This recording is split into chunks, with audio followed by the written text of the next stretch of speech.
What is happening to you guys, and welcome to another episode of the Fins Tailgate. I am your host, El Capitan, and today on the tailgate party that never stops, plenty of things to go over. El Capitan has been not on, and the guys have been on. Great show yesterday. I jumped on a little bit, here and there, doing the producing back stuff, but got a bunch of things to go over. Extension for Xavien Howard, Devontae Parker trade, some rumors, some stuff like that, a little bit of tape from Tua, Miami Dolphins schedule release, quite a few things, guys. But on your way in, make sure that you're hitting the like button. Please, guys, hit the like button. Thanks, everybody, for being here so far. What's up, Tommy? What's up, Joe? What's up, John? California, up in Nisma. Bill, I see you've been riding or dying on Twitter with that too. Listen, I'll tell you what, guys. If Tom Brady does come to the Dolphins, Bill will be, he'll be able to scream and crow the loudest because he's been saying it from a minute.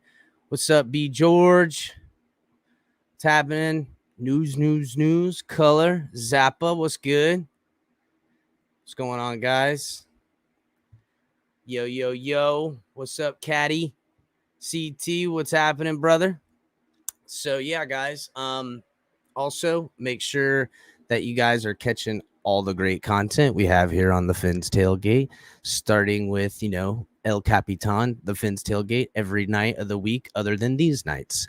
Tuesday night, live at 9, you got Tonk 7 TMI Tuesday with color commentary, co-hosting for him. Right after that, you got Mike on the Mic with Open Mic on Tuesdays at 10. You can catch him again with Drop the Mic on Saturdays at 10. Late night color commentary, Thursday nights, color coming at you guys. And again, TFTG every other time of the week. Cash and tickets will come back around when it's betting time on NFL.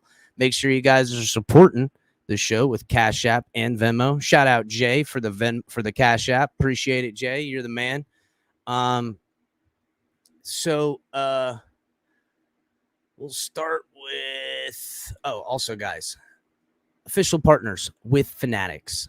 Link is in the description. We're going to be doing the giveaway. We still got 2 hats to give away. One of them we're going to give away on TMI. And I think the other one we'll give away on late night color commentary on Thursday. And probably that Friday, we'll do the giveaway for the jersey. And, holla at your boy. But you guys got to be subscribed. If you're on Facebook, Twitch, or Twitter, you got to come over to YouTube, subscribe to the channel, like the shows, hit the like button, you guys. Also, we have our own gear, TFTG style, hats, hoodies, sandals, beanies, T-shirts. Here in the near future, probably in the next month or 2, we're going to get ourselves some of these cool hats. Probably give away a couple of those because that's kind of how we get down around here. Tailgate party, want you guys to enjoy yourself, crack open a cold one, have a sip, relax, and we'll bring it to you, and we're going to have some fun, as you guys already know. What's up, Fin Fan Terry? Sean, what's up, my brother? So, guys, we'll start it off with this. Frank Gore retiring. And he's going to retire as a 49er. He's going to be signing a 1-day contract to retire as a 49er. 5-time Pro Bowler. Had his best days. For all you guys that don't remember, because Frank Gore's been playing for like 150 years. He, on those Niners teams, was so dynamic, bro. Back when I was, that was around like the mid 2000s, like 2004, 5. He was just killing it over there.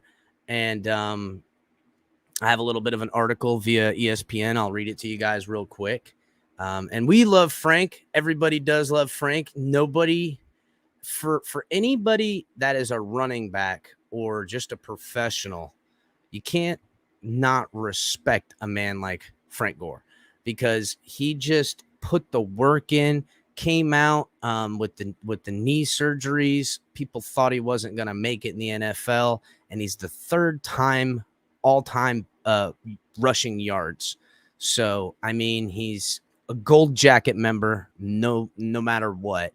And, University of Miami guy too, guys. I mean, we love the guy. So good for him. And I'll be, it's weird because in all the great numbers and amazing football play that Frank Gore did, he's not really that like flashy. And we all know that that's how it works when it comes to certain things like that. And we know this from Zach Thomas because Zach Thomas keeps getting shafted, even though he should be in there. But I don't think that's going to happen to Frank, even though he's very reserved and stuff like that. But God bless him. He still looks like he could probably run the rock like a mofo. Probably, it definitely wants to. He's been trying to play, but people are just like, listen, Frank, you're 40 years old being a running back. We just ain't going to have it, dude. So running back Frank Gore said he plans to sign a one-day contract with the San Francisco 49ers to retire as a member of the team that drafted him. We're still trying to figure out when I'm going to do my one-day contract to sign and do my retirement, Frank Gore said of the Niners on a 49ers YouTube channel. He offered a timeline of a couple of months for it to take place. Frank Gore is 38 years old, said he hopes to work in the Niners front office, which this is news to me, is why I'm reading this article, guys.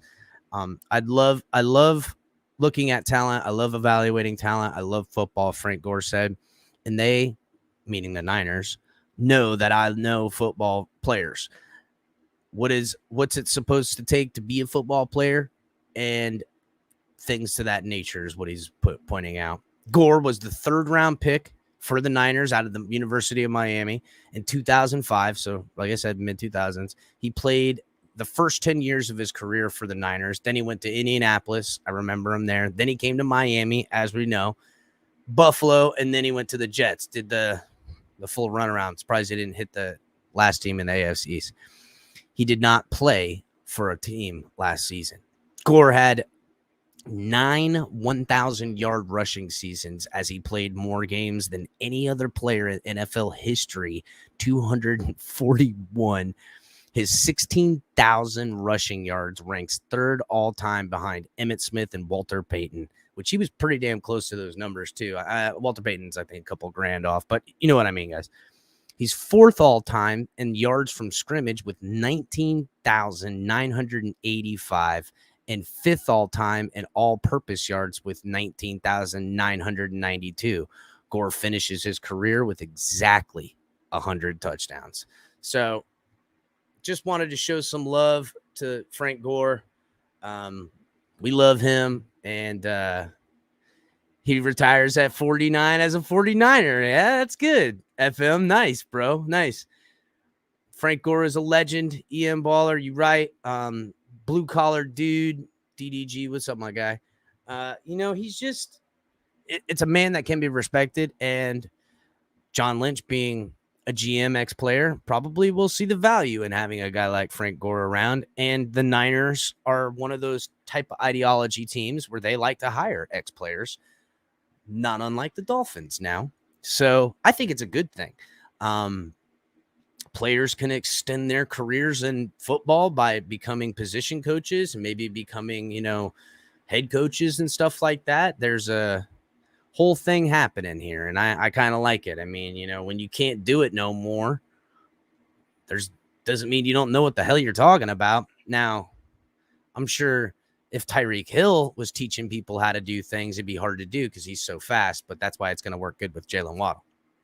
So, but yeah, guys, happy for Frank Gore to retire, and we'll be looking for that Hall of Fame gold jacket. And if not, from coast to coast, the Niners to, from California to Florida, everyone's going to be like, don't you be shafting this man, third all-time, fifth all-time, fourth all-time, and all these yards, and just was absolutely respected by everybody in the NFL. Never a bad word ever said about Frank Gore. So, all right, guys, let's move on to the next topic. Devontae Parker traded to New England. So if you guys have been watching, which I know a lot of you have, I've been saying that Devontae Parker is going to be traded for a while. Only recently did they come out and say, hey, Devontae Parker's on the trading block. But I'm pretty sure like two or 3 weeks before that, I told you guys, look, he's the favorite to get him when it became confirmed that he was off this football team. And this was right before the Tyreek Hill trade.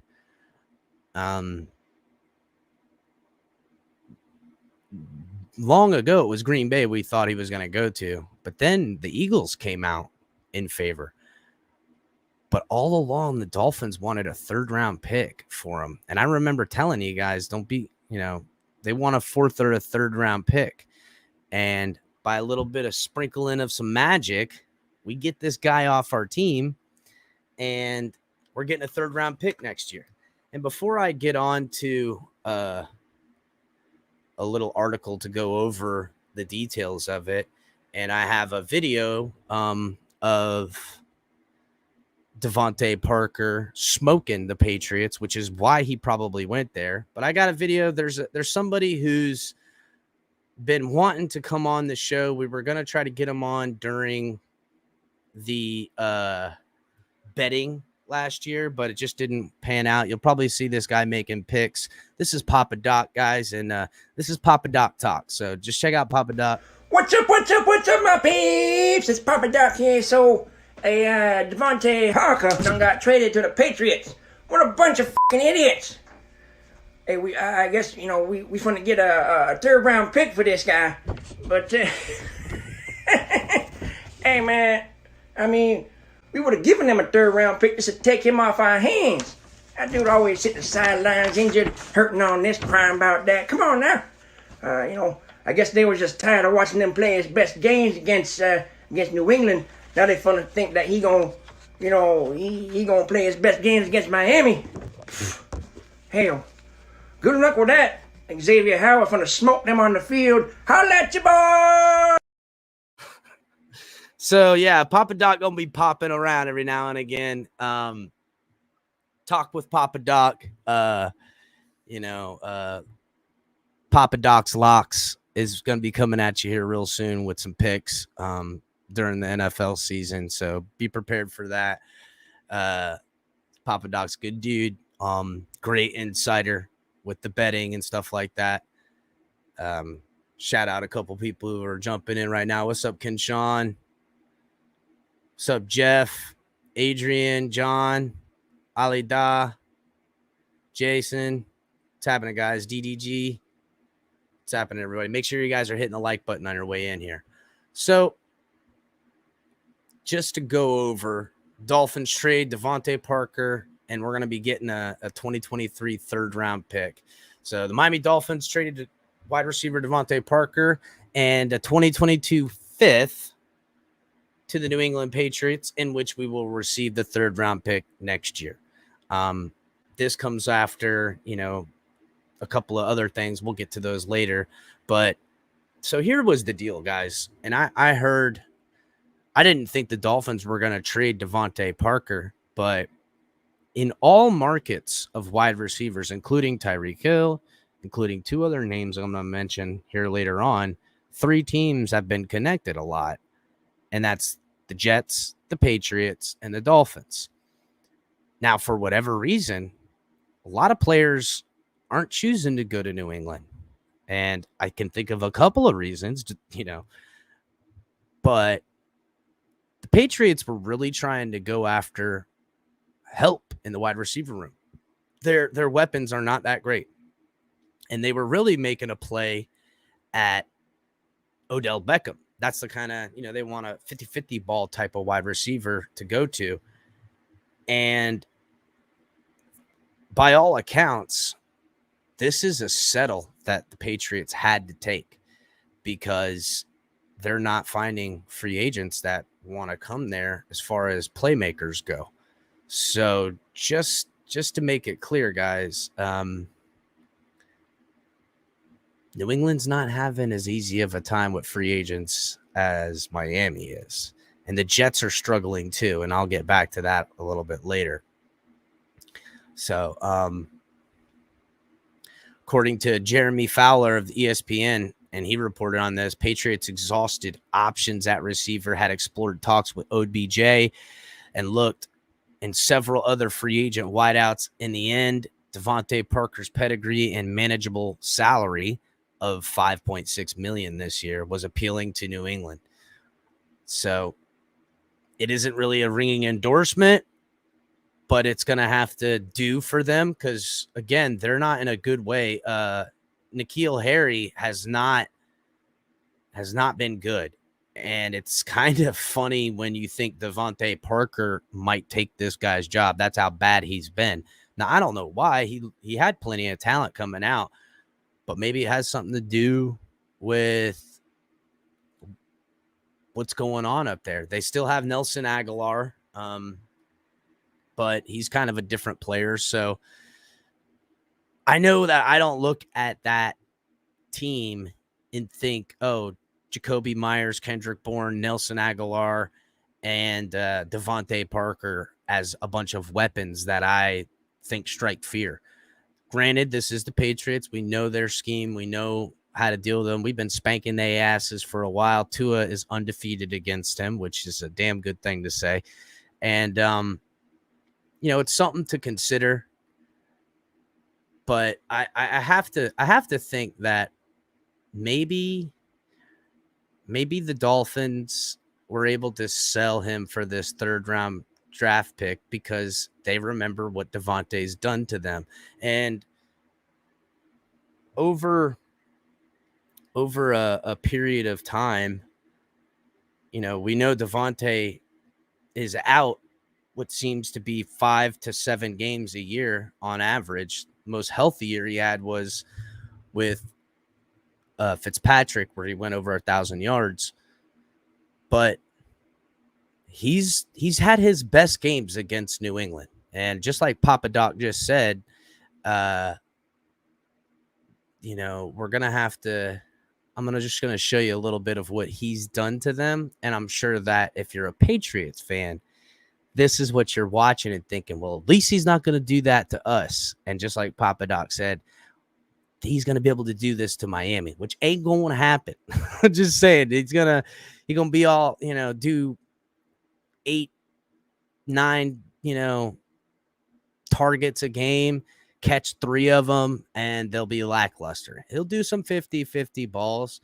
We'll keep an eye on him, but I'm going to show you guys a little bit of a video I've got of Devontae Parker right here. Something I'm sure they've been watching over the years. The Rams would like to buy a valve. Pretty expensive. Shit. Sorry, guys. I mean, he just been bullying up on Stephon Gilmore, who I want to say at this time is 32 years old, making business decisions. And Devontae Parker's out here trying to show everything he's got to the Patriots. I think he's wanted to be a Patriot. These are the only games he showed up for. Inside the 25. Or maybe he just hates the Patriots, and now we just sent them there, and he's going to hate life. So there's one where Stephon got the better of him. This? Getting some extension. I'm sure they've... See if we could find another one real quick. On their own 17-yard line. Fitzpatrick. That pass is look. 25. Devontae's favorite play ever right there. That slant across the middle. This is Devontae's number one go-to play right here. So we know he'll be doing that. 17-yard line. He'll be trying to do that against the Dolphins if he's not. That pass is complete across. If he's not sitting on the pine. But just wanted to show a little bit of something on Devontae. He out of here. So don't worry, boys. Thanks, Ken and Sean. I really appreciate it, my brother. That's why I'm jumping around a little bit, dog. Making a little bit of something.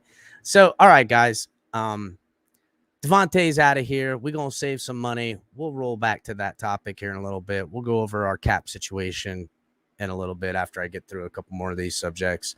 But bye-bye, Devontae. And hello, X-Man extension. So Xavien Howard gets a big-time extension. I told you guys that he ain't leaving. I know there was talk, are they going to trade X-Man? And I know there's other guys that we got our eyes on too. So people were wondering if he was part of this trade deal. No, never have I ever heard once his name. Last year, his name was attached to a lot of stuff, but this year his name is attached to nothing. They've had full intention of re-signing him, and they did by giving him a ass load of cash, guys. So he made some good money. Xavien Howard agrees to a $50 million contract, becoming NFL's top guaranteed paid wide receiver. Now, I know this is not exact, and shout out Dudley Durong, had a awesome breakdown to show that it's not as maximum in the numbers. We see the numbers, we're like, oh shit, we just got rolled over. That's not true. Chris Grier knows how to sign these contracts, and big Chris Grier advocate, as you all know. But I'll go through this just a little bit. Miami Dolphins and veteran cornerback Xavien Howard reportedly agreed to a 5-year contract extension on Friday with $50 million in new money. So Howard has been under contract, had been under contract through 2024 with a cap hit of $16.3 million this year and $16.3 next year, and then $13.5 in 2024. This 2-year deal and $50.7 million added to the current deal. So basically, we took 2024, added 2 more years, making it a totality of 5 years. Which, I mean, look, he's been the one constant. 2nd-round draft pick, Chris Grier's pick. Definitely a Chris Grier type of evaluation of talent. Nose to the ground, good teammate, hard worker, guys. This guy isn't great by not working harder than everyone else. Very cerebral player, does his film study. So he's been pushing this money around, and he did the team some favors back then, and Chris Grier made good on his word. So this annual average of $25.3 million a year is the highest amongst all corners. It's also a bit in a little bit of a massaging from Howard's agent, that he's the highest paid corner, because really he's only going to be averaging about $18 million a year, but he's on the books for like $90 million. So, and he's worth it. And it's all in, a lot of it's incentive based. So it's not like he's going to be breaking our back over this. But again, I think it's Jalen Ramsey, and somebody else is still going to make more money than him. But he's worth everything, guys. We couldn't afford to lose him. If we were going to do anyone in these trades, it was always Byron Jones. And that still might be on the table, because Byron Jones we have now eaten money, which makes Byron Jones more valuable if they were looking at moving off him in some of these trade talks that I've heard. But they don't want to move off him either. This is about keeping this team intact and adding talent, not losing talent to add talent. And that's why they've maneuvered some of this money going around. But I've got a little bit of a video from... Yeah, he got a nice signing bonus. I think it was like 18 million on the signing bonus or something like that. So, but yeah, Isaac, we in it to win it. So, all right, let's go ahead and pull this video up.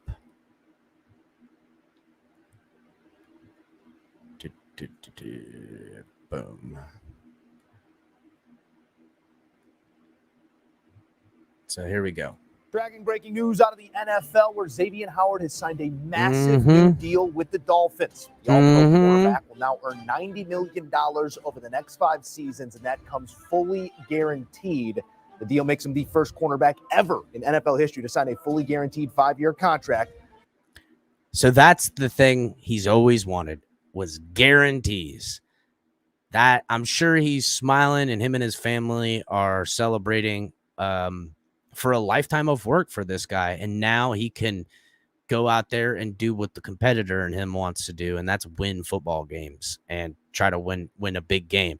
If he's able to figure out a way to get a Super Bowl on this team with the level of play he has, it's a gold jacket member we're looking at here, ladies and gentlemen.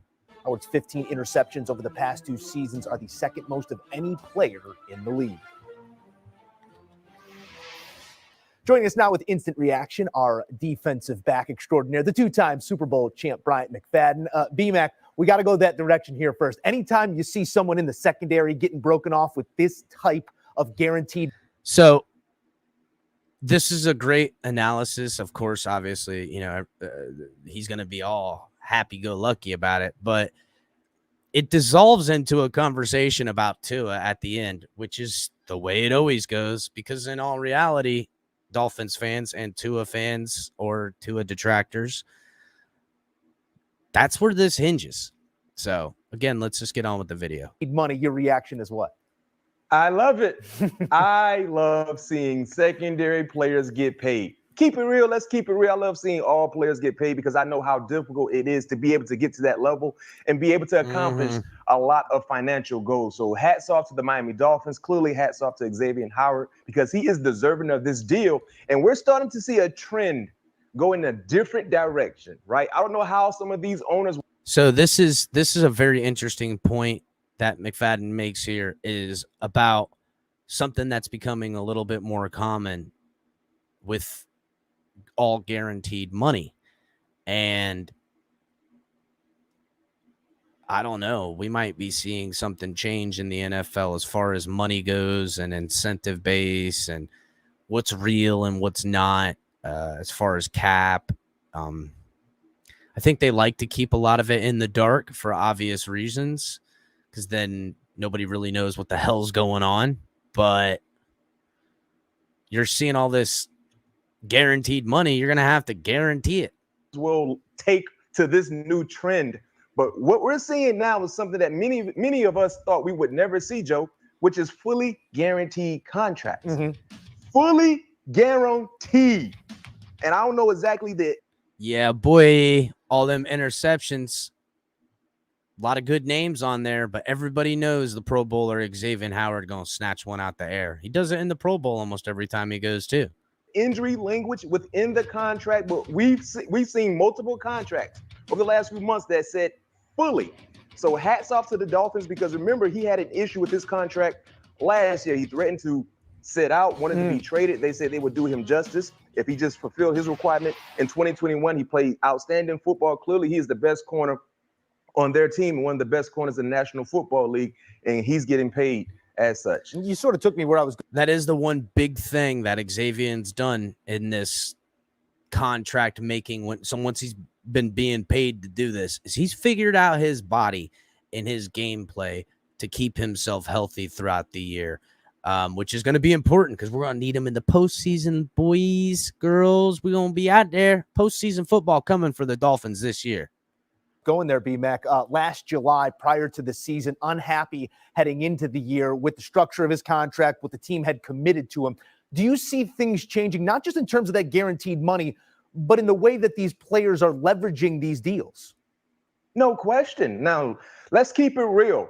If fans have an issue with fully guaranteed contracts, if coaches or if owners have an issue with fully guaranteed contracts, the one person they all need to blame is Kirk Cousins. Remember, Kirk. Okay, so I don't know who's got problems with guaranteed contracts. I guess if your player's not playing and it's guaranteed, then you're kind of pissed. But these guys earn it, bro. You know what I'm saying? Xavien Howard ain't getting another $90 million because he's not a great football player.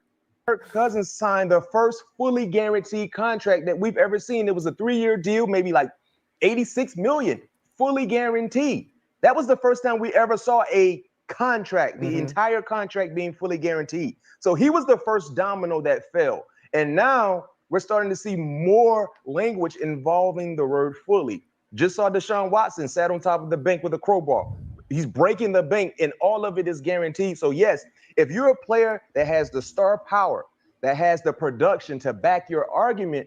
And if the team is willing to grant you that said wish, go ahead and roll a dice. And hopefully you hit that lucky 7.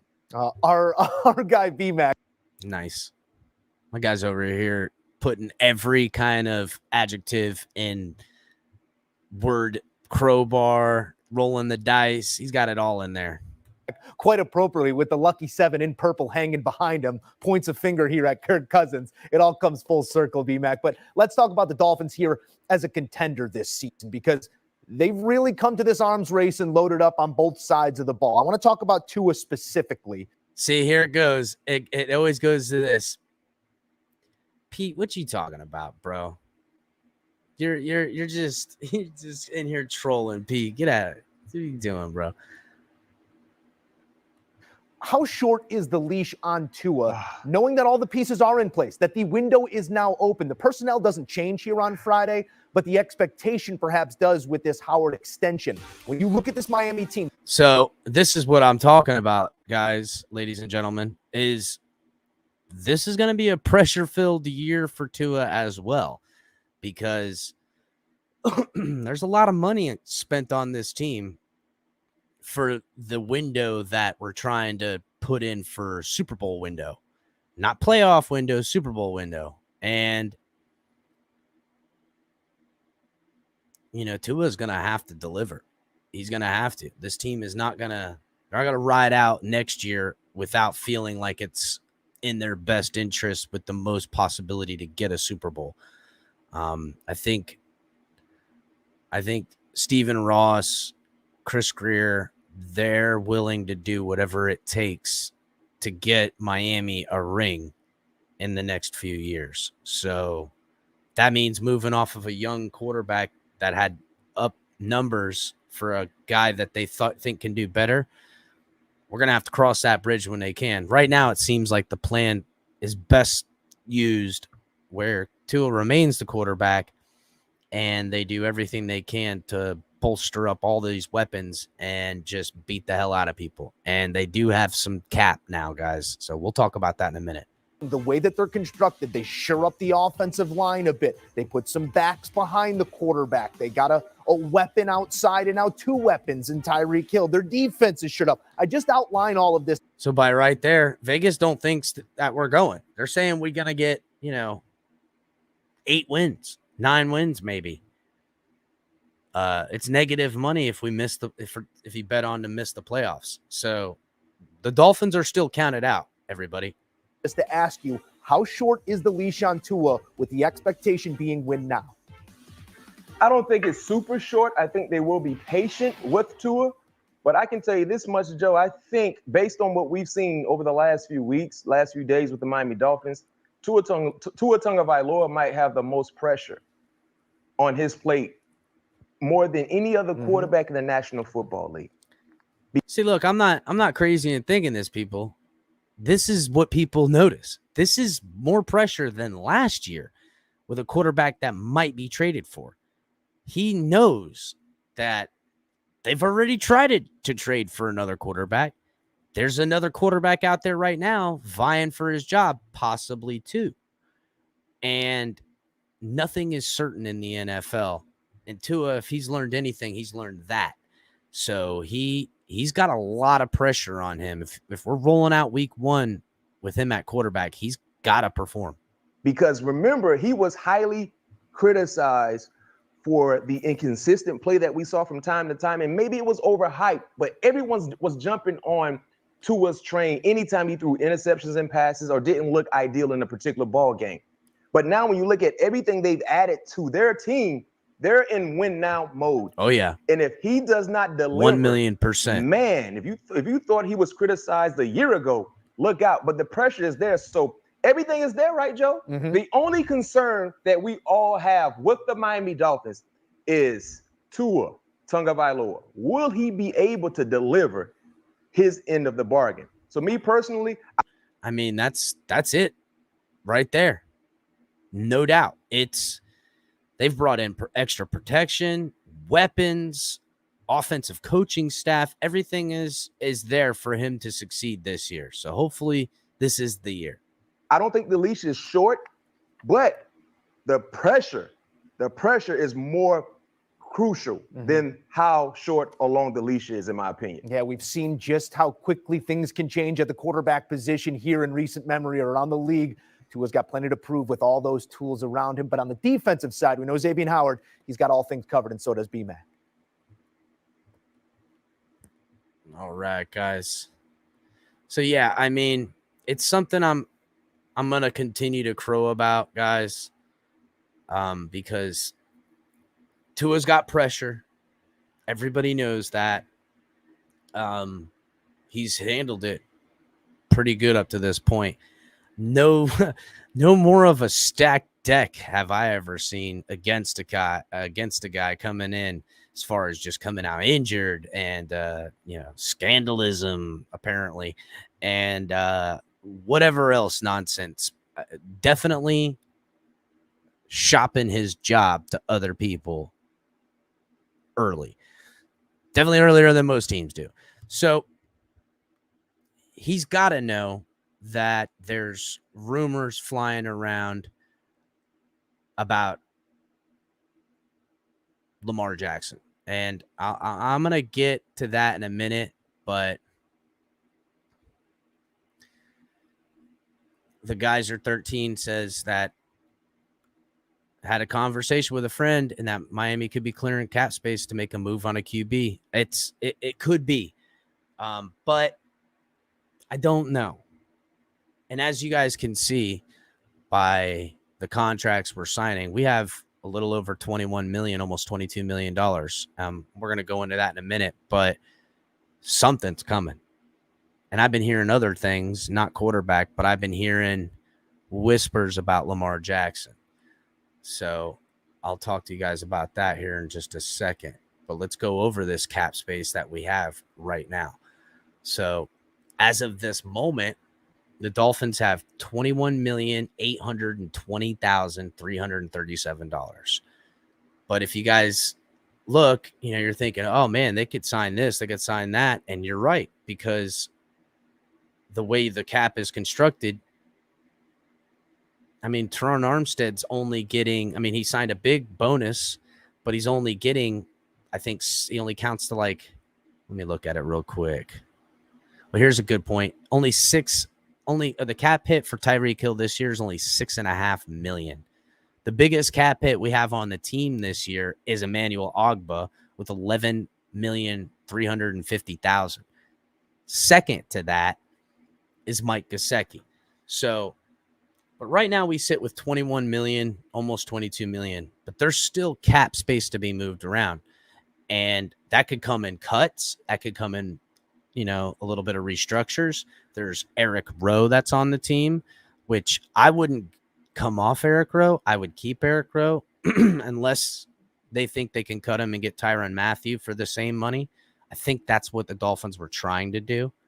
Adam Butler, I like Adam Butler on this team as a depth guy, but he can be cut. We can get that money. Sethan Carter, Calvin Munson, these are all guys that you can cut. And also, you have Jerome Baker. Jerome Baker has a contract with the Dolphins. That can be reworked or extended. You could front load some of that. All of a sudden, a couple of cuts, couple of reworkings, and you've got 35, 40 million.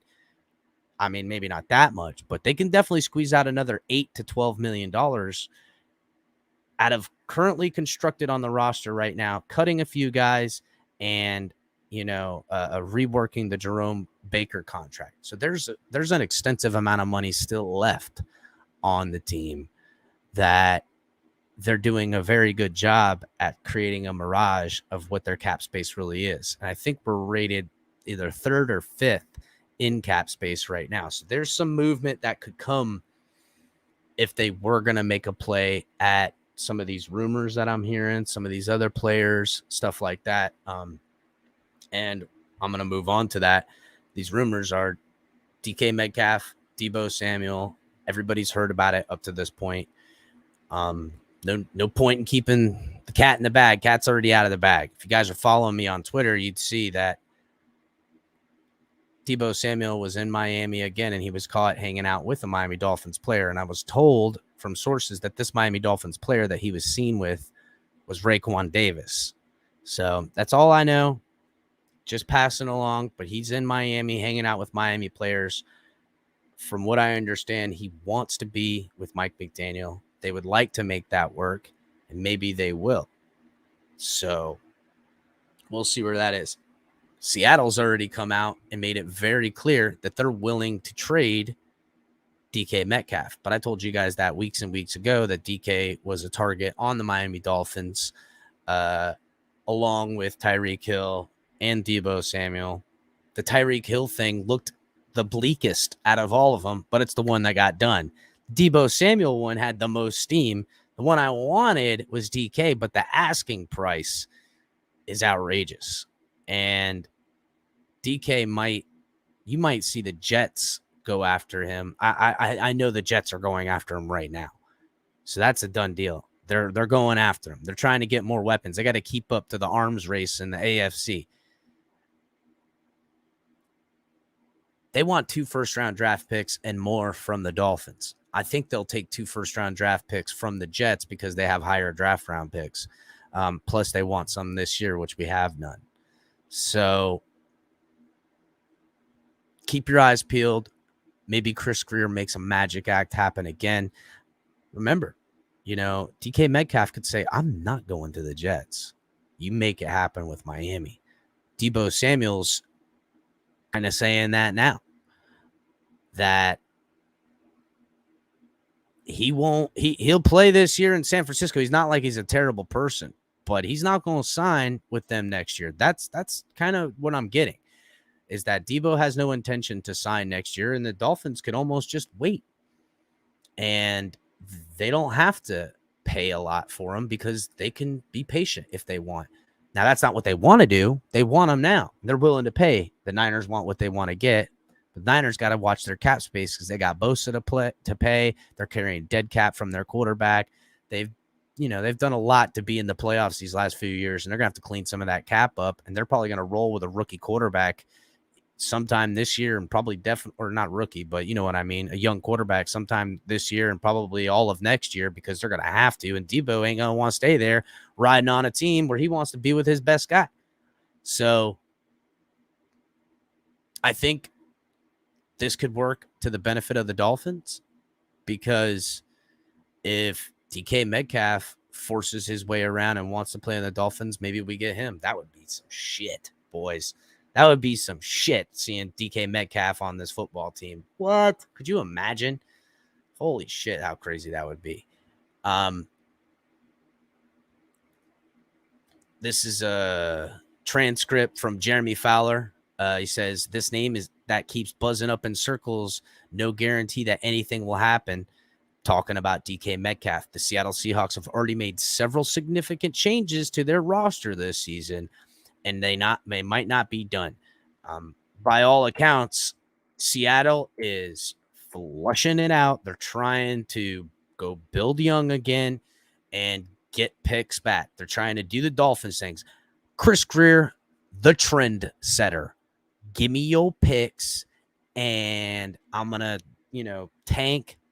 There's a lot of quarterbacks coming out next year, not this year.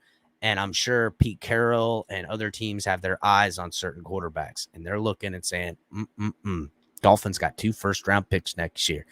They can give me those. With mine, I got 3. I got 3 better chances than anybody else at that point, than most people, I should say, of getting one of those quarterbacks that I want. So we'll see. But they do have money, too. So maybe they say, you know what? Fuck it. We'll just keep DK. They're definitely not going to let him go for nothing. So something to keep your eye on. I still like that Deebo Samuel thing. Now, from a source that I have, and I told you guys this a while ago, and now I'm starting to see it pop up from, other writers and things like that, that Lamar Jackson has pretty much informed the Ravens that he has no intention to play for his $23 million that he has on the books next year. that he will not play football without an extension. Now, again, the Ravens want him to ride out one more year. They don't want to pay him because they know that he's going to get a mega deal, a lot of money.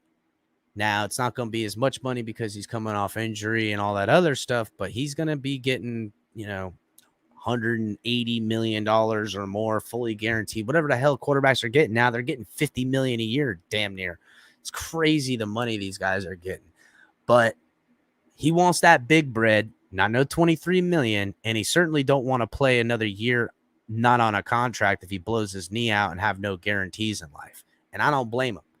So there's a rift happening in the management. I think there's again, Harbaugh, from what I understand, is the one that wants to get another quarterback. He wants to try another shot, but he also realizes that I don't know. It's mind blowing to me. Like he would let him go, but they're in cap hell. They've burnt themselves out over their cap that they're going to pay him. They're going to have to pretty much leave him to be their only thing on offense for like 2 more years. And then they'll be paying him like $55 million a year and trying to get draft picks and do it that way. If they move off of him, they can get capital back in the draft. They can get, they clean up their books. They can get a rookie, take a washout year, and get right back to business if they need to.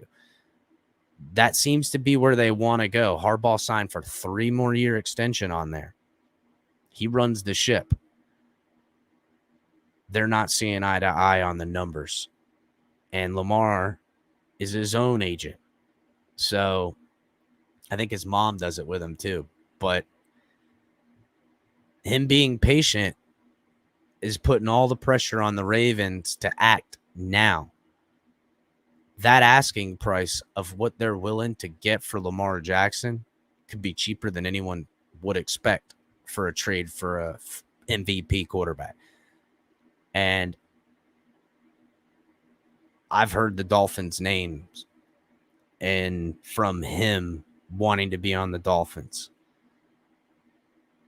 I don't know how much the Dolphins are in on him, but we do know how much Stephen Ross loved Lamar Jackson. Now, I don't think this is the right play, if you want to know personally. Could I see it being effective in just slaughtering fools with all that speed? Yes, especially out of this system, because a mobile quarterback with elite foot skills is the X factor in this offense. Yes. But the cap hit, I don't know. I can't think in those terms, though, at the same time. Like, to hell with the cap. It ain't my money. What the fuck do I care? But we'll have to see. And, yes, Lamar has been working really good with this quarterback stuff. So we'll see where that goes. If you want to know what I predict the Ravens cave and they pay him the money. And then they figure out a way that if they want to trade him, he'll come with a contract, and then all that'll happen anyhow. But and that's right. He is from Boynton Beach, Bill. So he is a Florida boy. His whole freaking family is in South Florida. He wants to be here. And I think the money he'd take from Miami will be less than he wants from the Ravens. That's kind of what I've been hearing, that the money he wants from the Ravens is that of Deshaun Watson quality. But what he would ask for the Dolphins, it'll be big ass money.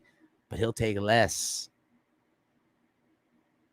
So just keep your ear to the ground, you guys. Let me know on Twitter or anything like that if you guys find out anything about any of these rumors. I take in all comers. I've sifted through it. I've got a couple of people who are close to situations. I'm not going to say no more.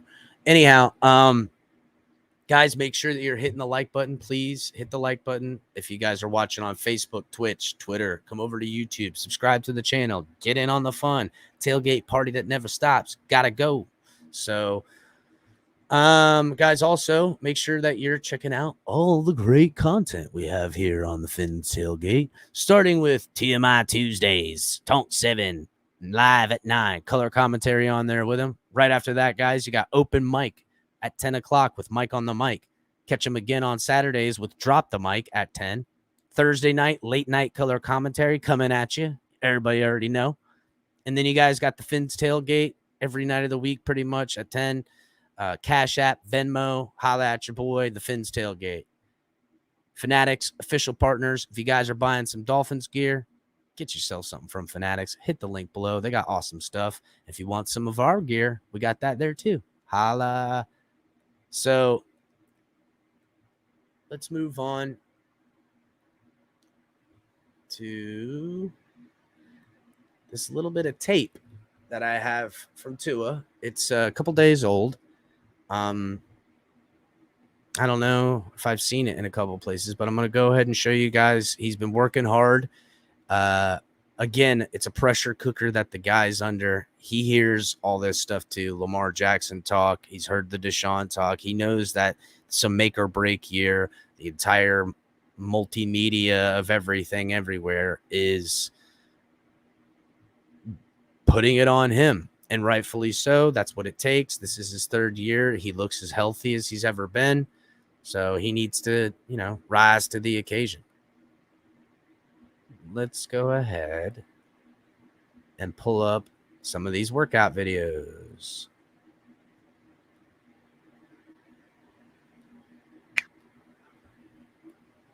All right.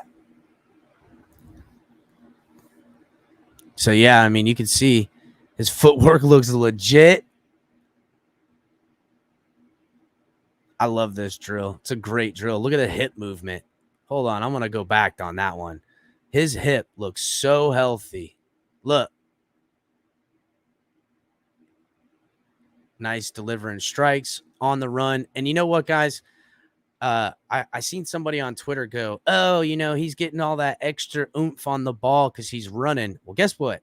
He going to be running a lot by design. Not for his life, but by design, okay? So I know a lot of his workout videos that are coming out is him on the run, but that's how this offense is going to be operating, where he's going to be moving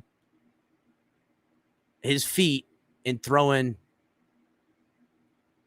off his, off a hop, all kinds of stuff like that. You're out.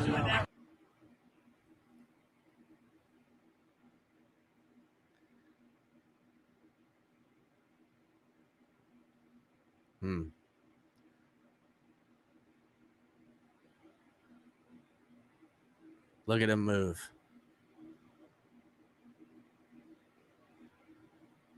Yeah, he's looking good, man. He's looking good.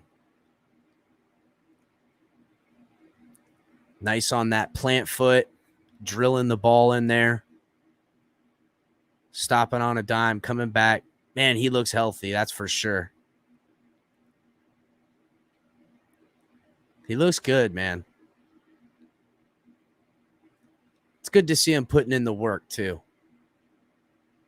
I don't like people that give people shit when they're on their time off doing, their personal stuff. I see that, like, the Jets quarterback is on the beach, and everyone's like, oh, if that was Tua, he'd be getting – on Twitter, I've seen someone go, look, he can be on the beach, but if Tua was golfing, he'd be bitched at. I don't like that shit either. Like, let the man golf, bro. Like, he's gotta have some chill time, man. That all work, no play, make you dull boy and shit. Everybody already know that. So, I think he's gonna give it everything he's got. I still have questions about durability, but he looks the healthiest he's ever looked. So, this is the year to prove the Chris Greer and the Dolphins right of the 5th round pick. They've invested everything into you to be successful. And if you are healthy and deliver the quarterback we all thought we were going to get, I think you got greatness in front of you, man. That's the deal. All right, guys, let's move on to the last subject. And the last subject is Dolphins offseason schedule. So this is where we sit. It's, I think, April 2nd or something like that. I don't know, something like that. But this is the offseason schedule for the Dolphins. And I'm going to go over it. The Dolphins will be holding voluntary minicamp April 19th and 20th, which that'll be cool. We'll get some good videos out, seeing some of the guys coming in there. In the past, we've seen plenty of players not come to the voluntary minicamp. They might as well call it like you have to come because everyone's going to come. Then they have a series of dates for organized team activities, May 16th and 17th, May 19th, May 23rd and 24th, and May 26th. Also in June 6th and 7th, and then June 10th or June 9th and 10th, they'll have organized team activities, which will be good. This is where, because COVID's gone in the NFL, this is where we're going to get some good interviews, some good tape, some good reaction from the players, feeling things out, get to meet some of the new guys, a little bit more candid. Guys are on the grind and stuff like that. So this will be good. Clubs that hire a new head coach this offseason, like the Dolphins with Mike McDaniel, are allowed to begin offseason workout programs on Monday. Clubs with returning coaches begin on the 18th. I didn't know that. Oh, you know what? I remember hearing that when you're a new coach, you get to start a little earlier. Voluntary offseason workout programs are intended to provide training, teaching, and physical conditioning for players, according to the NFL. Essentially, to me, I think it's just, hey, we pay you a shit ton of money. You better come in here and show you work sometimes, Each team's voluntary 9-week offseason program is conducted in 3 phases. Phase 1 consists of the first 2 weeks with activities limited to meetings, strength and conditioning, and physical rehabilitation only. Phase 2, over the next 3 weeks, on-field workouts may include individual or group instructional and drills, as well as perfect play drills. These and drills and plays with offensive players lining up across from offensive players and defensive players lining up across from defensive players, which is stupid as shit. Why do they do that? That's so dumb. Conducted at a walkthrough pace, no live contact or team, offense first defensive drills, which is dumb. So, I mean, why would you do an offense versus an offense? It's just stupid. Like, all right, whatever. Phase 3 consists of the next 4 weeks of programs.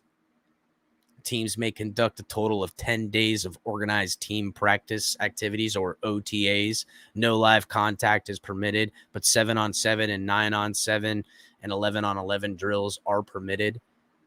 So again, Dolphins' first day is April 4th. That'll be like the first day. They're doing something on April 4th. They're going to have, like, I think all the coaches and everything get together and stuff like that. You'll probably see some of the players at the facility and stuff. Then a voluntary mini camp is 19th and 20th. OTAs from May 16th and 17th, May 19th, and then May 20th. June 6th and 7th, and June 9th and 10th. And then the mandatory minicamp is just June 1st and 2nd. So it's only 2 days of the mandatory, which is kind of sprinkled up a little different. But that means good for us, guys. We're going to be getting a couple of things coming out, a little bit of this, a little bit of that. I've got, let's see, got a couple of media things. Dan Orlovsky came out talking about how the Dolphins have rised, with the Tyreek Hill stuff, but they still put us behind the New England Patriots. And I guess I could understand it. We haven't earned anything, but again, I just went over the Patriots stuff, guys. Patriots I don't see how they scare anybody other than them being just the Patriots with Bill Belichick. Who are they striking fear in these days? I guess, they went to the playoffs and their quarterback went to the Pro Bowl. So I guess in some ways got to put some. Hold on. Sorry. I got a couple of things playing. All right. So I'm going to share this video and we'll break it down a little bit. Let's see. Before I do that, I've got color commentary and Big John Stud in the back. So I'm going to go ahead and bring these guys up on here if they're ready to go. Let them watch these videos with me. Let me pull the boys up. What's up, Big John? What up, bro? I'm watching Stone Cold stun the shit out of Vince McMahon right now. Nice, dude. Nice. Oh, he just fucked him up. It was great. Oh, my God. I don't know if you saw me in the back. I'm staring in one direction. I did. I see you watching. I was like, I see you watching something. I seen you watching some shit. Oh, that shit was crazy. Color, what's going on, my brother? As a matter of fact, not much, man. How you doing? While you were talking, the match of Pat McAfee was on. He wrestled. Yeah, how'd that go? I wanted to watch that. What happened with that? No, he won, and then they jumped him, and then they jumped him. Yeah, after he won, Vince McMahon jumped him, and now Stone Cold is about to kick his ass. It's amazing. That's awesome. Good for Pat McAfee taking it to the next level. I just want to see Stone Cold stun this guy again and kick him in the nuts. It never gets old, dude. I know it. All right, so I've got this Dan Orlovsky video and a little bit of something going on here. Leading Miami to back-to-back winning seasons for the first time since 2003. Flores has since filed a class action lawsuit against the NFL alleging boo. I don't want to hear this. By multiple teams. Mike McDaniel now takes over as head coach. 39-year-old, the 49ers offensive coordinator last season, spent the previous 4 seasons as San Francisco's run game coordinator. Perhaps a surprise hire there. And the Dolphins made a big splash last week. Perhaps a surprise hire there. Trading 5 draft picks for 6-time Pro Bowler Tyreek Hill. Hill's new contract makes him the highest paid non-quarterback player in the NFL, which is a new toy for new head coach Mike McDaniel, new on SportsCenter. What he has to say. Dan just called a $120 million man a toy. That's disrespectful. What do you think, Color? Yeah, it's ridiculous, man. Yeah, who's this guy? Objectification. Jesus, bro. Say about all the moves. Besides, it's Tua's toy, not Mike McDaniel's. Yeah, that's what I was thinking. Like Mike, whatever. I don't know. Calling a grown man a toy kind of creeps me out, bro. What Tyreek can do. He runs on batteries. That's my boy toy. On the field, but even more than that, I think he has an opportunity that he's really excited about to develop the room as a player and lead. Just smoking fools. There's a lot of that's Jalen Ramsey right there. Start with a foundation, much like building a house. We're building a football team, and we got to start with how to line up and what cadences are and how to come off the ball and utilize every single asset that he has in his body. Since trading for Hill, Miami division odds have been cut.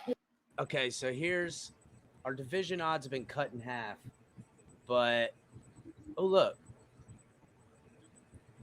We are favored in the Las Vegas over New England to win the AFC East. Huh. What's going on here? Oh, this is Caesars Sportsbook. Okay, all right. Okay, never mind. Nearly in half. According to Caesars Sportsbook, only Buffalo has shorter odds to win the East. Miami hasn't won the division since 2008. God, bro. The last playoff win came all the way back in 2000. Dan Orlovsky is back. It's Rank the Division Day here on a Monday Sports Center. We typically don't work Mondays. It's fun to get out here with you. Miami getting still all of the one-sided attention. feeling, by the way. Oh, really? Well, it's to you, too. Miami getting Dude, how great would it be if we won the AFC East this year, bro? Oh, I expect to win the AFC East. I mean, listen, the Bills are favored to win the Super Bowl in the AFC. After all the shit that's happened in the AFC, the Bills are favored. If we win the AFC East, we win in the Super Bowl. No, I'm just saying, dude, it would feel so good to just look, they're the best team in the AFC by all standards. If we beat up on Buffalo and win the division, we should be winning the fucking Super Bowl or at least going to the AFC Championship game. Yeah. I mean, it's easier for us to win the AFC East if we play Buffalo early in the year.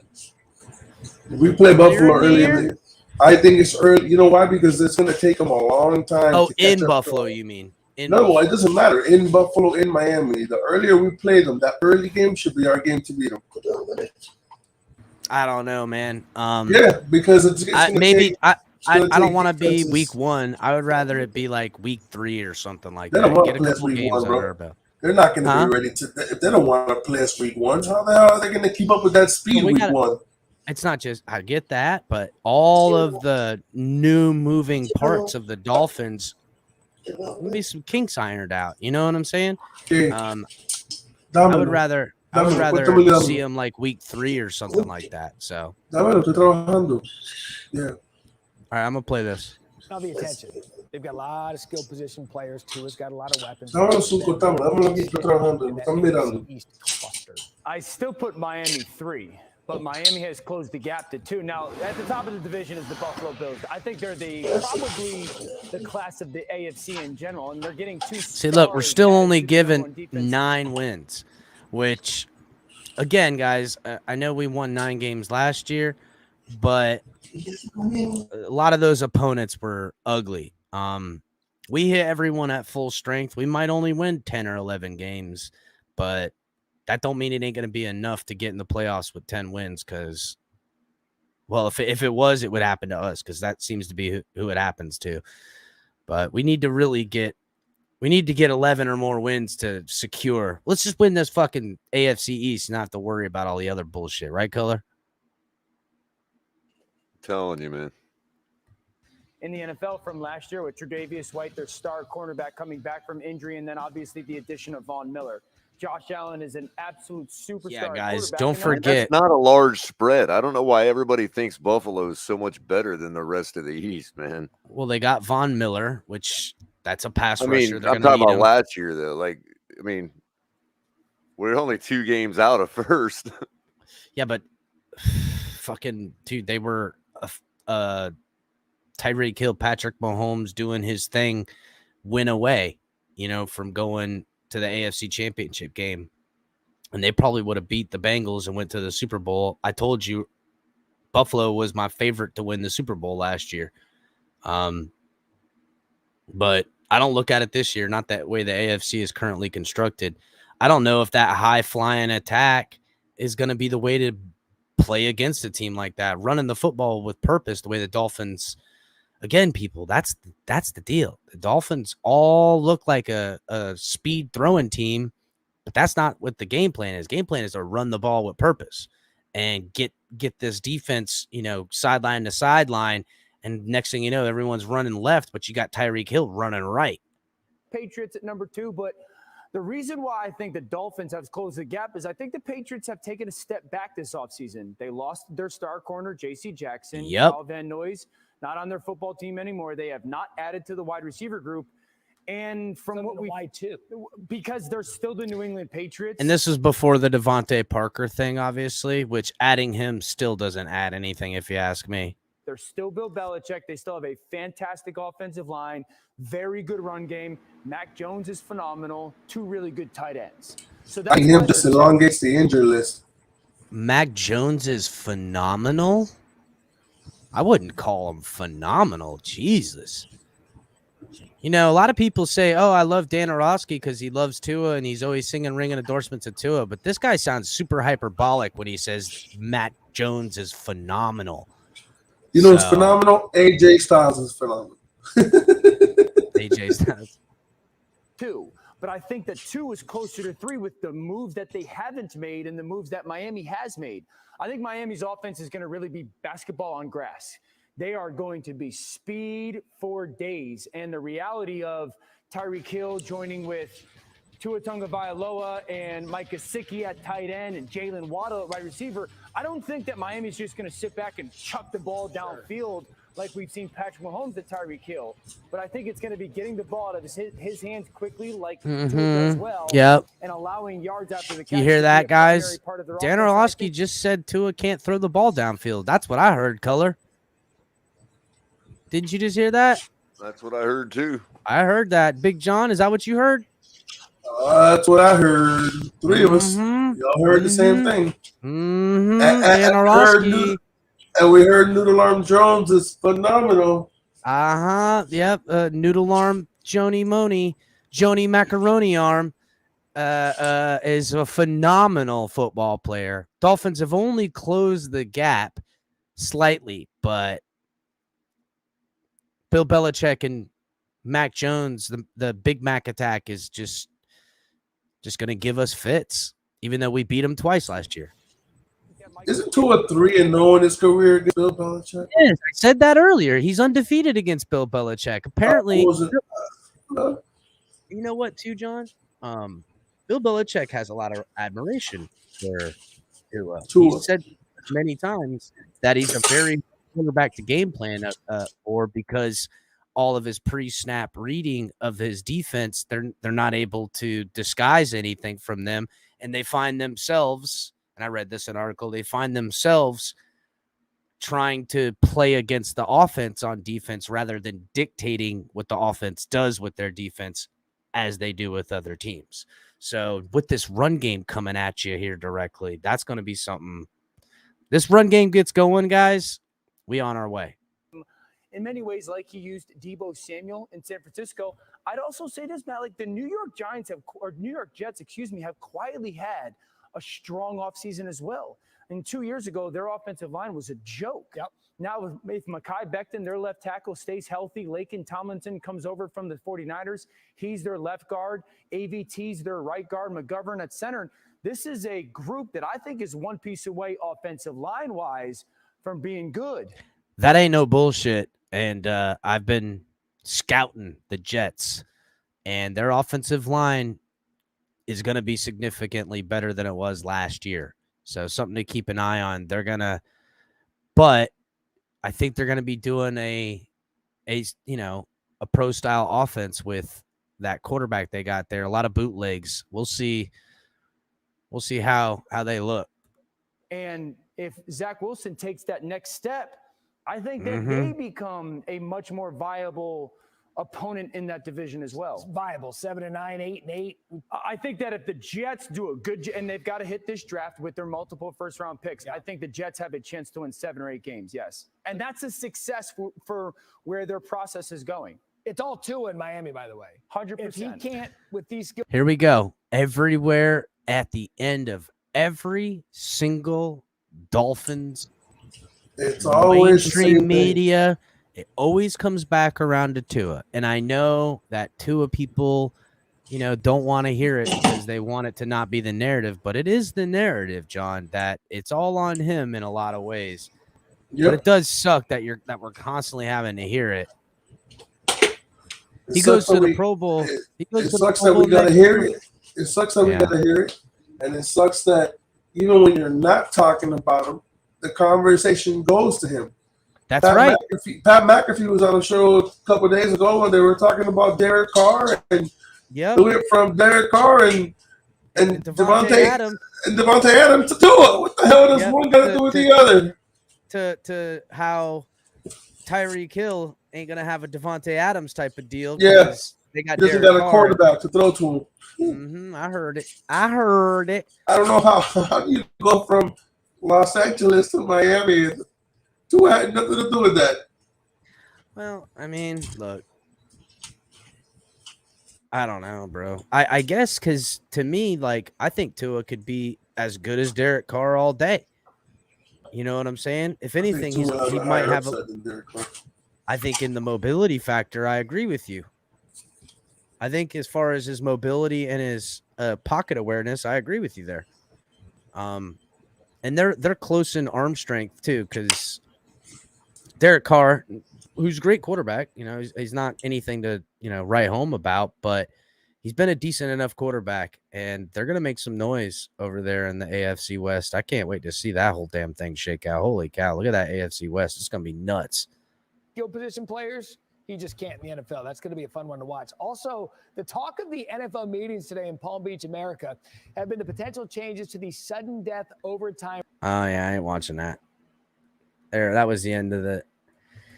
But, yeah, it's always going to dissolve back into that type of topic because Tua's he's got to prove the doubters wrong. And, I know the Dolphins fans that have never gotten off Tua or have never allowed anyone to say a bad word about him. They'll be quick to throw everyone off the boat of the Dolphins as soon as they can. Oh no, you didn't like Tua, but count me as one of those ones who has never gotten off Tua. By the way, yeah, I know. I'm not into that kind of thing, but I mean, to each his own. Yeah, I hear you now, but it's gonna be a long process to changing the narrative on Tua, but he can do it, and it can be flip-flopped, kind of like what the team has done, been a defensive-minded team flipping to an offensive-minded team. You know what I'm saying? We're very offensive-driven now, and it's only going to help us for that quarterback to find an answer, because that's what we need.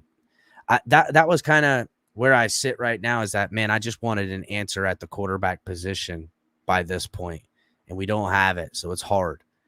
So we'll see where it goes.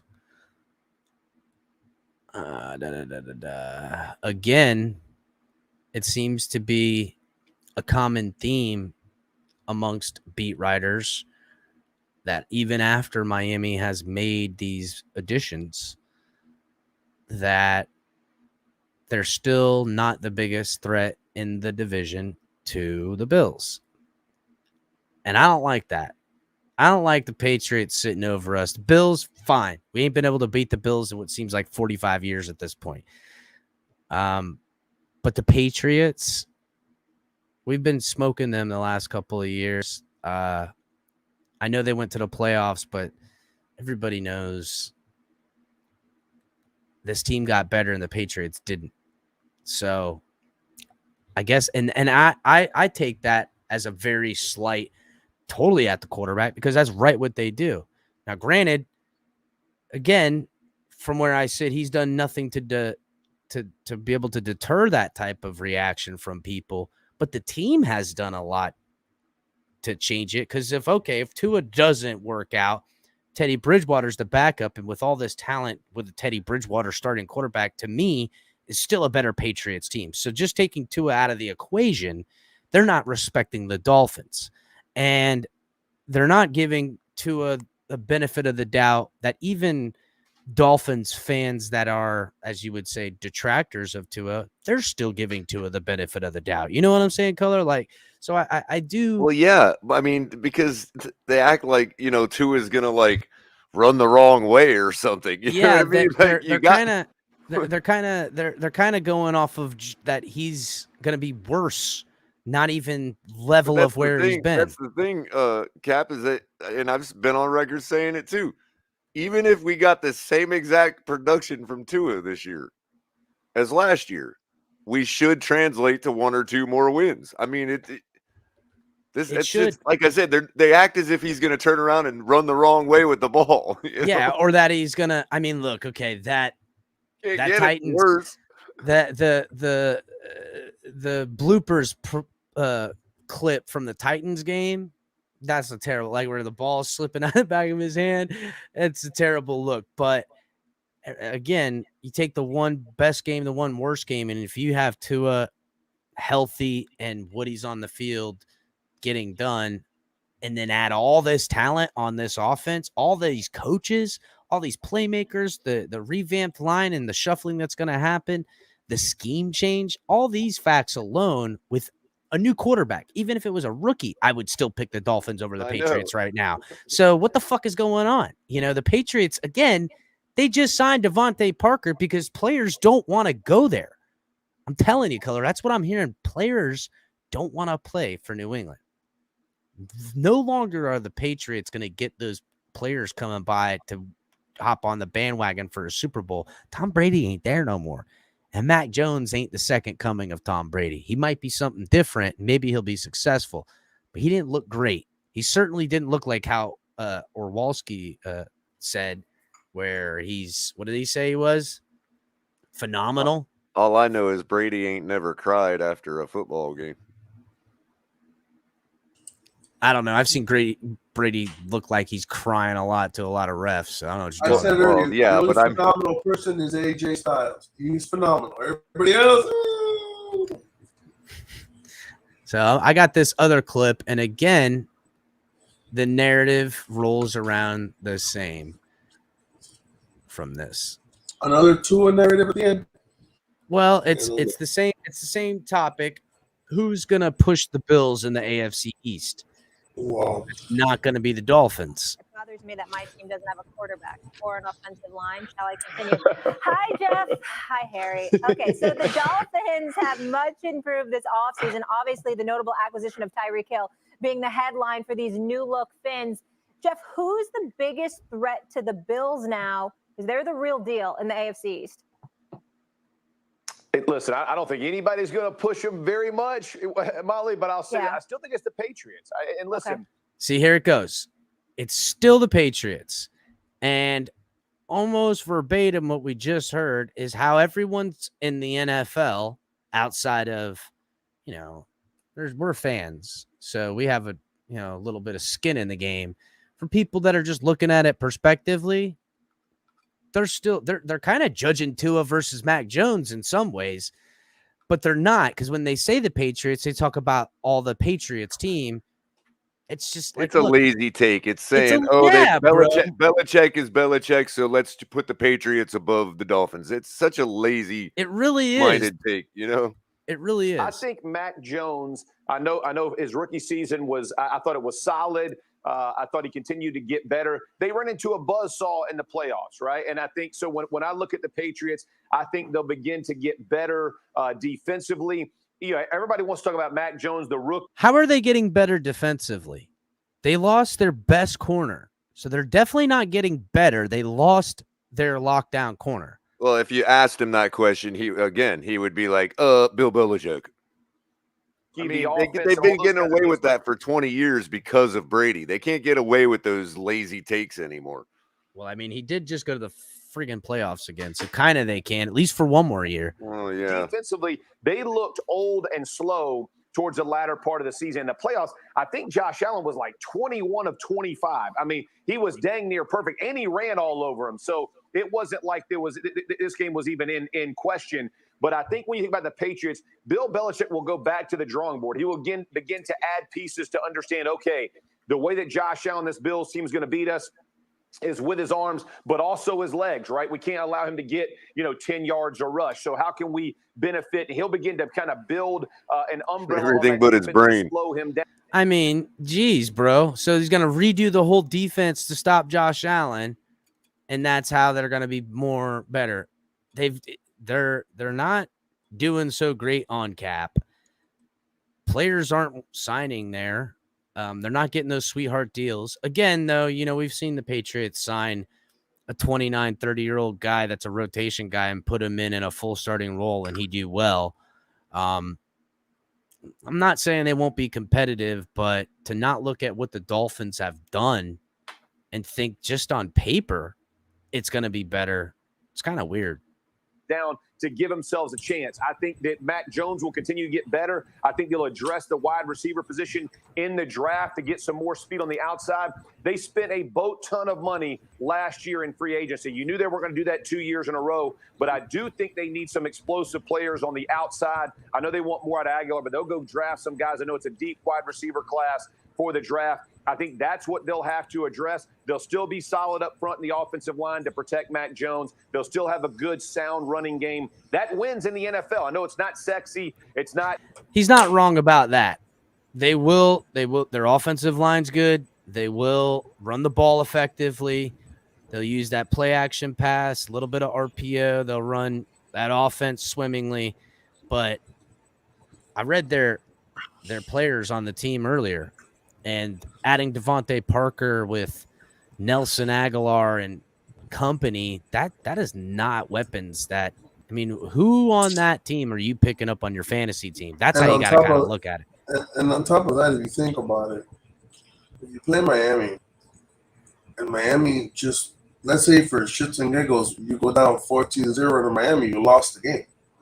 Because if you're going to because we'll just grind the fucking game away. It's not even that. It's that you make them one-dimensional, and that's how they lost in the playoffs. Well, first of all, you know Mac Jones ain't bailing you out with his That's what I'm saying. So they lost the game already. That's what I'm saying. You go up 14-0. That's how they lost their playoff game. They got turned one-dimensional, and the game was over. Well, again, John, too, the ideology of this football team is to grind out a great running game. Not a great running game. I expect the Dolphins to pick up a running back in the draft, and I'll have a video of that later, guys. Everybody, make sure that you're hitting the like button on your way in. Subscribe if you're watching on Facebook, Twitch, and Twitter. Subscribe on YouTube. Make sure you guys are getting subscribed on the channel, please. Let's continue on, boys. You know, but ultimately, I think they push the Bills more than the Dolphins, just because I'm not sure where Tua is going to land this season. With all the talent that's around him, he's got to step up in a big way. Boom, boom, boom, boom. All these reasons of why the Patriots are better, and even one of the big part of that reason is that Mac Jones is going to take a step forward, and that at this point they don't even have Parker when this video came out. They've done really nothing. They've lost talent, done nothing, but they're gonna draft, and their quarterback's gonna take a step forward. And although all of what Miami has done in free agency doesn't change Jeff Saturday's view, because, and he just ended it, he didn't go into detail on the Dolphins. It was simple. Tua. That is his answer. I don't have answers with Tua. And that, again, to me, even if Tua isn't the quarterback, if Teddy was, this team constructed as such with any quarterback is a better football team on paper. Now, okay, if you say, okay, Mike McDaniels is a rookie head coach, we could see growing pains. Tua, he's been inconsistent. If he stays that way and they go with this thing with Teddy, and who knows that was the deal. But that's not what Jeff said. He said Tua. That's it. That was his only answer, was that the quarterback. That was his answer. So it's you're right, Color. In some ways, it is a little bit of a lazy take, but I mean, dude, you gotta. There's context to this. Am I right? Yeah. So, Harry, before you jump in here, I just want to say no Josh McDaniels, because obviously he's in Vegas now. Harry? Oof. Right. Again, oh my God. So, Molly drops a bomb. They lose their OC. You know what I'm saying? She drops a bomb on it too. Hey, remember, they didn't just get weaker by losing their number one defensive player.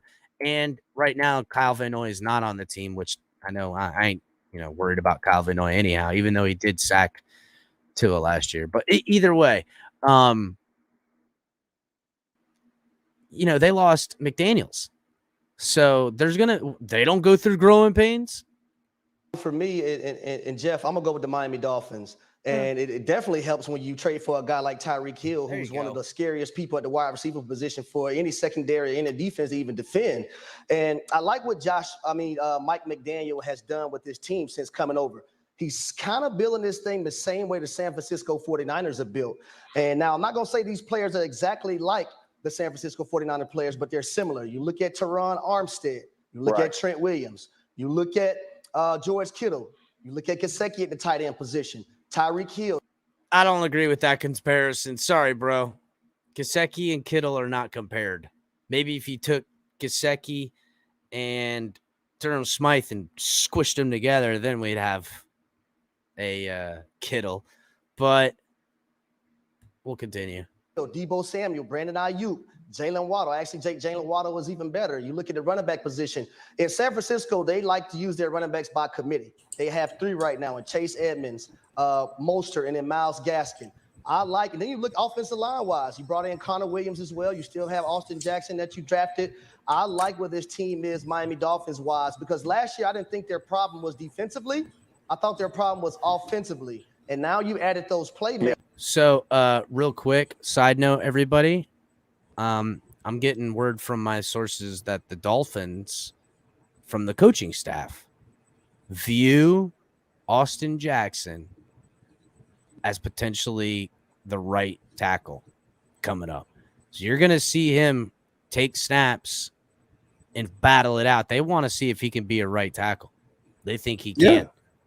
So keep your eyes on that, guys. They're the coaching staff believes he could be a right tackle and that they can show him. I know a lot of people don't believe in Liam Eichenberg, but for everyone who doesn't, this offense, because it's such a wall of movement, you got to be very technically sound, because if not, you're going to run over the guy. You're going to step on the dude next to you. You guys are going to get hurt. Offensive linemen step on each other. So if you guys think Liam Eichenberg ain't going to be in this discussion, you're wrong, because he's very, very technically sound. So keep your eyes on that battle. I can't wait for that camp battle. I'm going to be checking that shit out live in action. To be able to put Tua in a position to succeed. I like it. Not to mention, the Miami Dolphins beat the Patriots twice last year. Not once, but twice. Mm-hmm. So, yeah, I mean, there's definitely stuff to consider. I know I've tried to keep a middle of the road, because I get it. Tua was going to get this criticism. All of us knew it. We've given him this criticism too. He's given nothing to keep this from happening. But they can't look at this team and think, hey, just off of starts, and if he's a healthier Tua, that these weapons and all this changing isn't going to have a better outcome. You know what I'm saying? You would think that. Logic would tell you that, but obviously they don't seem to understand that.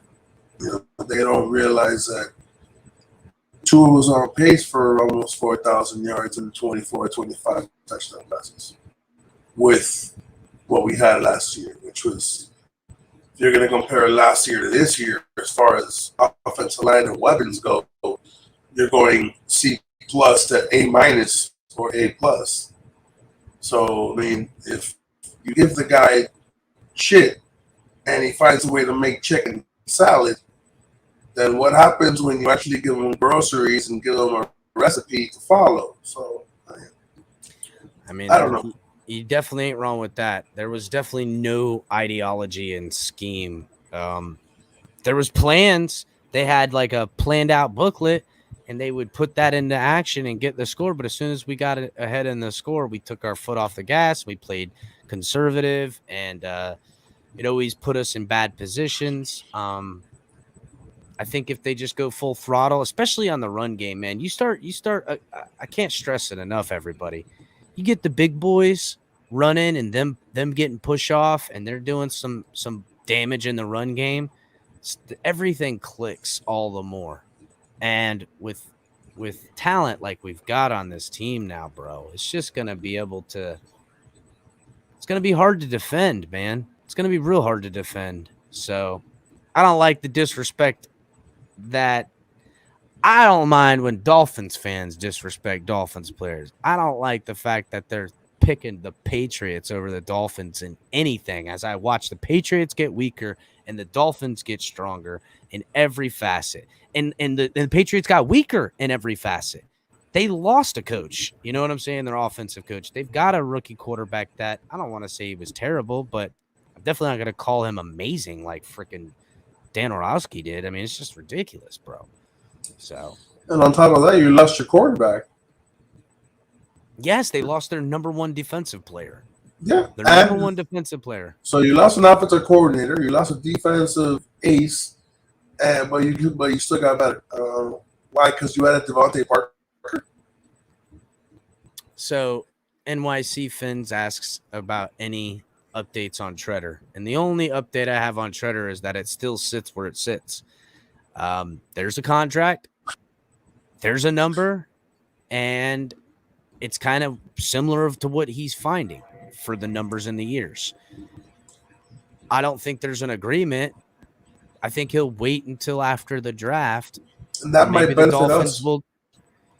It very well may, because some of these players, you're going to run out of spots to go to. That's right. And teams, pick, say a player that's worth a lot of money with a first-round pick. Say they go wide receiver or quarterback. Those numbers dictate to the cap as well for teams that might want. I don't know. I'm not into knowing everything about everything, but there's a number, there's a contract. I think that everyone's just playing coy right now. But now that the Dolphins have some extra money, maybe they can, sprinkle a little bit of more guaranteed and something happens. So I wasn't even sure there was a contract. So we know there was a contract. From what I'm being told, John, is that there's a deal in place and that he wants more money and or more years. You know what I'm saying? So he wants like 9-10 mil a year. You know what I'm saying? Guaranteed. And I don't think the Dolphins want to give him that. I think they're willing to give him that, but I don't think they're willing to give him that. You know what I'm saying? They're willing to meet. I'm talking about a couple mil here. So Kahari asks, being that Lamar Jackson is a possibility, do you think the Fins would have been as aggressive this offseason if they made the move on Watson? I think they would if they, no matter what quarterback, this was the year with the money and the picks to start buying and fix the offense. That was a done deal. This was going to happen no matter who the quarterback is, because this is where the plan's at. So, and really the plan in this year hinges on the play of the quarterback, not unlike everyone else is talking about. So, but I don't know if we'd be able to assign all the weapons that we did, but they were going to get a high-priced wide receiver. But not just signing Deshaun might get us another guy in the house. So I told you guys, did you hear me earlier that Deebo Samuel is in Miami with Raekwon Davis? That was like 3 nights ago or 4 nights ago or something like that. You said it. Well, we'll see. I hope it happens. I'm sure plenty of people are listening. I'm sure HB will clip this. All right, guys, I'm going to drop the link for anybody who wants to come and chat. We're going to hang and chat for like another hour or so, maybe. Plenty of topics we could go over. You guys can talk about anything you want. Salary cap. We could talk about Tua videos, whatever. We can get it in. How the getting in from getting in. But guys, make sure you're hitting the like button, please. And also check out Fanatics. We got great gear through Fanatics, official partner. Also got our own gear in the back. Link is in the description, guys. Check out some TFTG stuff. We got Gas Station Pete up in this month. What's going on, Gas Station Pete? Oh, man. News is coming in hot right now. Give me a second. I'll be back. Thank you for having me up. Give me 1 second, Chris. Thank you for having me. No problem, brother. No problem. I'll drop you back.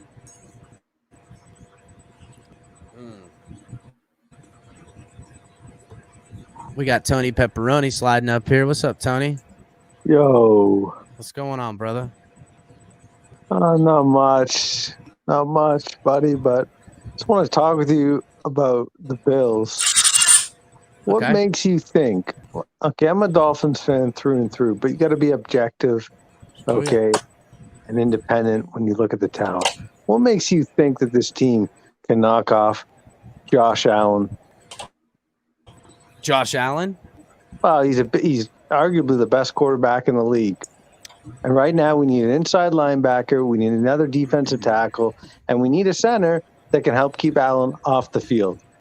So I don't want to see him early, to be honest, because I know Big John does. I think a healthy run game will help a lot in stopping Josh Allen, but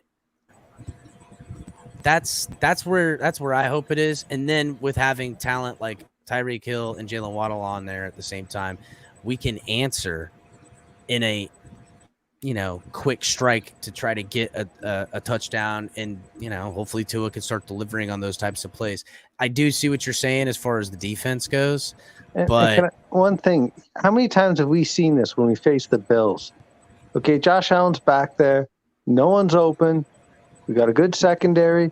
So what? He just tucks it in and he runs for 8 yards, 15 yards, 25 yards. That needs to end. We need someone like Jalen Phillips to smack his ass, put him on the ground. Okay, we need Baker. They need to wrap him, because I've seen many times where Baker grabs a hold of his leg and he gets out of there because he's just so big.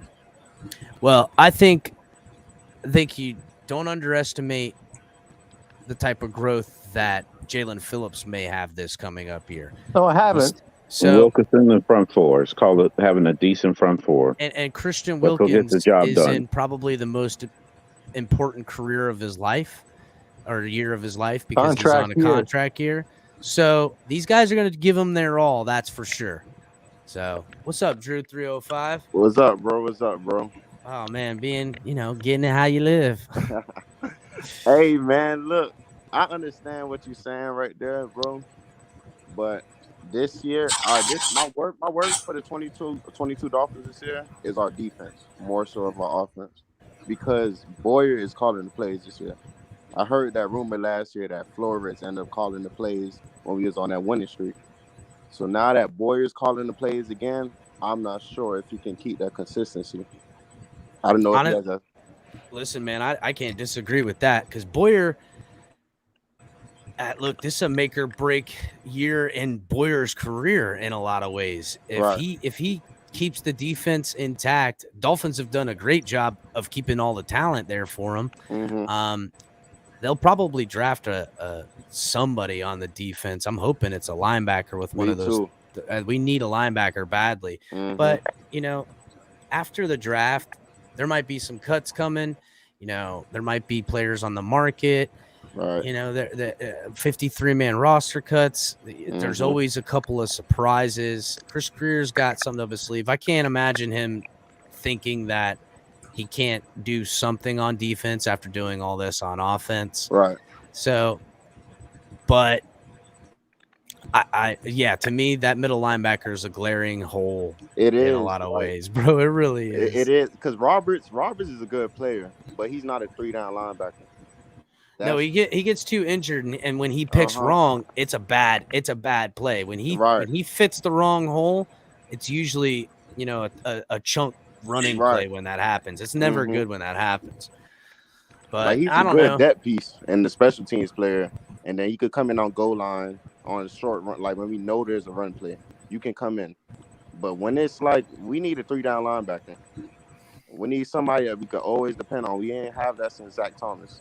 We haven't, bro. You preach to the choir, man. An elite linebacker or a top 3-down linebacker would be the icing on the cake right now, because Xavien Howard ain't going nowhere. Right. They've got the money. Maybe they'll just listen. They're doing linebacker by committee. Maybe they view the linebackers no different than running backs, rotating the guys in. Maybe they'll bring in Dante Hightower. So hold on, I'm gonna bring in Pete. He's in the back. What's going on, Pete? Nothing much. Just hearing a lot of concerns on this Dolphins team right now, and gas station clerk. I hear there's a lot of negativity, but Let me tell you, Boyer's job, Drew. Let me fix you. Boyer's Mhm. job is gonna be easy, man. You know how they sit here and tell us Flores was a genius on defense? Right. A genius to me would have been making Noah Igbenogany become something and moving Xavien Howard, like TD been saying for years, bringing in more assets. That would have been a Right. genius. But we're gonna have that same defense. And if you really look back, all we did was blitz and depend on our highest paid cornerbacks. So Right. that's gonna be the same. I understand the concerns around the rest of the things with the linebackers and everything, but I think just blitzing alone, keep doing this blitz, and all we need is more points offensively.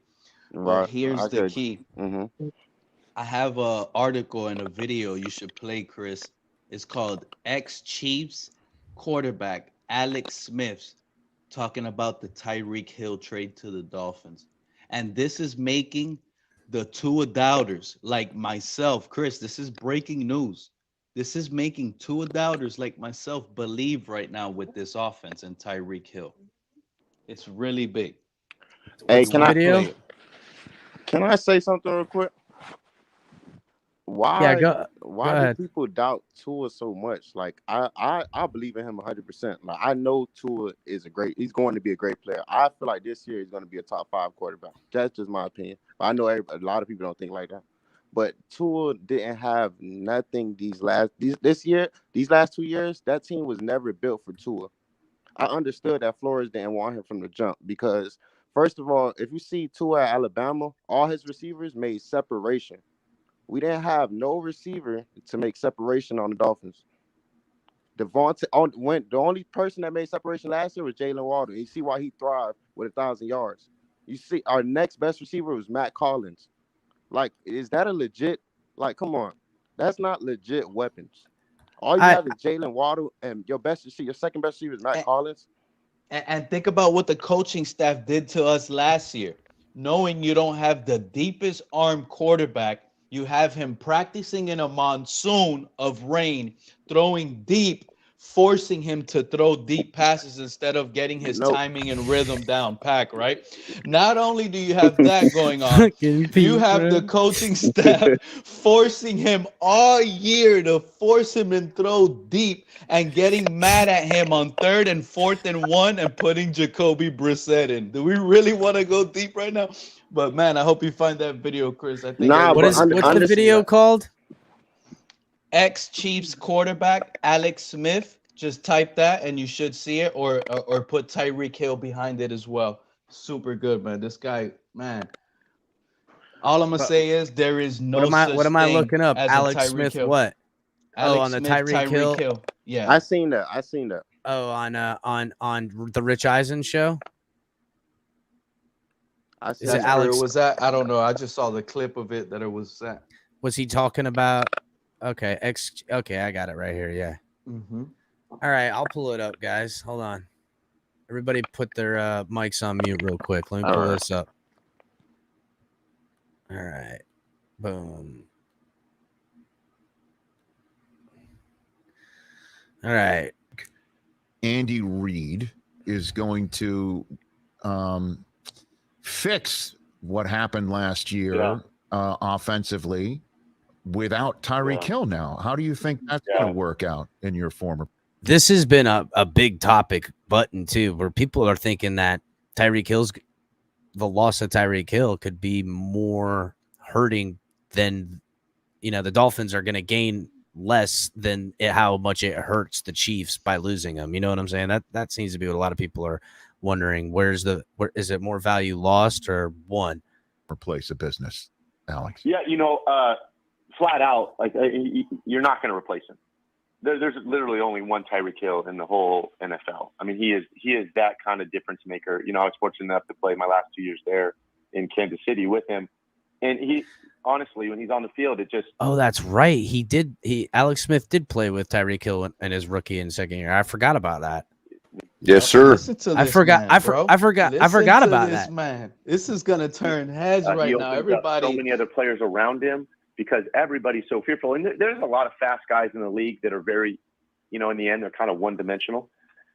Tyreek is not that. I mean, we saw it throughout the playoffs, catch and run, catching the deep ball, put him back there, punt, kickoff, return, hand him the ball in the backfield. I mean, he's an incredible weapon, incredibly unique, and you're just not going to fill those shoes. And so there will be, I do think they won't be as dynamic on offense. This is the trade-off that I think Andy's thinking about, you know. Is it this coming up, or is it later on about Tua?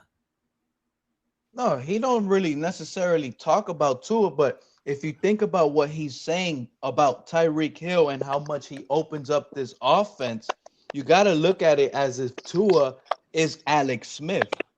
This guy, Alex Smith, was a number 1 overall pick, but he never had that strong arm. And if he was able to go to an AFC Championship game with Tyreek Hill and Gesicki, think about the Yeah, you know what, Pete, for some of your crazy takes, you're kind of over the target with this one. I'll give you that. You know, and Brett Beach, as they're looking at it, as well, you know, for that salary that they were potentially going to get him, you know, and the draft picks that they got in return, can they go be better on the defensive side of the ball? You know, like I think they look back to, you know, a few years ago is maybe they're going to be a little more balanced offense and defense. They're going to get draft picks in return. And then I also think this has kind of been Andy's MO his entire coaching career, is that rather than let you play out your contract and walk away for nothing, I mean, he's certainly going to try and get value for you while he can. Ooh, dun dun dun! Talking about fleecing. That's a savvy business move. I mean, this was what people were talking about. Like, I mean, a guy like Tyreek Hill is irreplaceable for certain, but Patrick Mahomes is going to find another guy that he can get those snaps out of. I know it won't be Tyreek Hill snaps, but they're gonna be just fine with a quarterback like Patrick Mahomes, and that's the bet. And look at all the draft capital they got off the guy, and they're gonna need that cap money anyhow, guys. They got to pay that quarterback. And certainly, I mean, I was even a product of that, right? Like, I mean, how many quarterbacks have we seen him do this with over the years, where he does trade him and gets value back, and then he can go. You know, they do a great job of developing talent, so they got all these picks for Tyreek. I know they were trying to get him re-signed because he is so special. But obviously the numbers it didn't quite make sense, and they decided to make this move. And it's bold. And again, they're not going to replace him on offense. I mean, you're just not going to find anybody. You're not going to find anybody in the draft out there in free agency that's going to fill those shoes. So they're going to have to adjust a little bit offensively. But I think the big question is, maybe as a team can. All right, quick question. What does everyone think of like Juju Smith-Schuster filling in those shoes a little bit? Because I know he didn't have all that. I know. Man, not even close, bro. I already answered this the other night for you, man. I just don't. You did? I don't even think. I don't think there's anybody close like this guy's saying, man. I don't think you can be it like that, but definitely, Juju Smith-Schuster's gonna be. Drew, reconnect, man. Your mic is bad. Try to reconnect real quick. Like Juju and Tyreek shouldn't even be discussed in the same. I'm not saying they're similar. I'm talking about as far as productions and snaps. You're gonna see more from Juju Smith-Schuster than we've seen out of what we saw last year. And I think Clyde Edwards-Helaire is going to appreciate Juju a little more than Tyreek because of his blocking ability. Yeah, he's definitely, got some aggressiveness from him. So I don't know. If McCole Hardman, I mean, they got a lot of first-round draft picks now. They could draft, one of those first-round receivers. Or I expect them to. Yeah, or McCole Hardman. He's the speed guy, not Juju. I would see McCole Hardman being that dude that's doing things downfield now for them. Juju's but I think be like the Jarvis Landry. Yeah, that's actually a great comparison. But I think people are underestimating how much Juju Smith-Schuster is going to look like the Juju Smith-Schuster of old before that. So. Can they be better from it, right? That cap space, can they go get some other players maybe on the defensive side of the ball with those draft picks? Can they get some role players come in and help them this next year? I think that's the equation they're trying to make. Right. But it certainly won't be. They will not be as explosive as they have been on offense. Period. With Tyreek gone, you just can't. He's just that kind of player. Yeah, I think Yeah, it's you're right even about more. that. I think They it's got even McCool more. Harmon, though. I think it's even more than the offense. It's an explosive playmaker, not in just the passing game. That's what Alex was saying. Out of the running game, behind the line of scrimmage, fucking kickoffs and punt returns. Dictates defenses. He will slow down the rush, moving this guy in motion. How we did. Listen, now we have two of them. I had him on 3 of my fantasy teams last year. I smoked fools with that guy on the team, bro. He's good. You know, I'm excited to see how our defense is going to scheme up. And I've said this a lot. When both those guys are on the same side of the field, what do you do if they're in a bunch formation? How do you put all the safeties over the top of it? You know what I'm saying? Like a whole other side of the field's going to be wide open. No, I prefer to. Unless you got somebody that you trust that's going to win one-on-one battles, maybe Preston Williams is good enough to be out there on the island and you could dish it to him all game and use Waddle and Hill as decoys. But I would split those guys opposite of each other and make their corners work and their safeties work and open up everything else. No, I see that. I'm just saying out of a bunch formation on one side of the field, and you could put anyone else you want out on the other side. If he's what's his name that we just got? The guy from Dallas. I can't remember his name. Cedric Wilson on the outside, isolated. If you have the matchup, you can defeat it in. What's going to end up happening is they're going to have to put help over the guy that's covering Cedric Wilson. And now it's just one of them goes running out, whether it's Waddle or Tyreek. Everyone's going to play off the ball. Those first 5 yards, you're going to be able to pick up first downs or 5 yards easy just with the cushion one's going to make for the other. Right. And the fact that how shifty the two of them are. There's no other guy like Tyreek, but if there was, it would be Jalen Waddle. That's the weird part about it. Like, this is what Mike McDaniel, no first-time head coach gets weapons like this.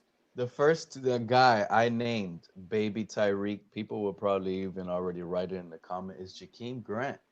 And the crazy thing is, I thought he was going to go to Kansas City with Mahomes now after losing. Too. Like, I wouldn't be shocked if Jakeem Grant goes to Kansas City and becomes now the next Tyreek Hill, because he has that body. He's just a few inches shorter. And his hands are too small, man. And he's dropped. Oh, his hands are too small. His hands are too small, bro. It's bottom line. His hands are too small, bro. That's the only problem with holding. They're not too small. They're not too small. They're concrete. You can't catch shit. It's not about small or big or blue. He can't catch. He can catch. And Big John is right, but he can't. When you hit that weight room he can't too catch much, every football. Your hands become, the skin on your hands become like concrete. He can only catch Nerf footballs. Okay, no, he can catch it. It's not every pass he can catch, dude. He can't catch no dart. That's for sure. He can catch like those little pop-up floaters that kind of come to him. That's it. They got to be thrown. He can't catch any ball with heat on it, or those ones that come down high up. He just can't do it for whatever reason. It's just they just ding right off his hands. But if he was to go back to Kansas City, though, like, I think you'll see all of that because he has a rapport with Mahomes already from college. Yeah, that ain't no bullshit. That ain't no bullshit. Just run down there and I'm gonna throw it. And that's kind of when he came from Texas Tech and I saw that he was with that team and Tyreek Hill, I thought, well, they're just gonna do the same shit they did with Jakeem Grant. Just run, do a double move real quick, and just take off running. And I'm gonna heave this bitch as hard as I can, and you just get out and lay out over your shoulder. Just make it happen. That ain't they might do that. That would look pretty good. Pete, you've seen him on Texas Tech catching passes from him before, haven't you? Jakeem Grant? Yeah, they played on college together. Yeah, that's what I was saying. Of course, go look at Jakeem Grant highlights. That's what I was trying to tell people before we drafted Waddle. Like, Jakeem Grant could be good if we utilize him more in the pass game and stop trying to use this guy. Maybe that, the NFL ball is different than the college football. It's just a little bit too big for him, man. Just a little bit. the nose is just a little. We different. gotta deflate the football for Jakeem to be able to catch it. No, then it'll be like a rock come down. It'll be like bing. Like if you're gonna force feed him the ball, I think he'll do a good job.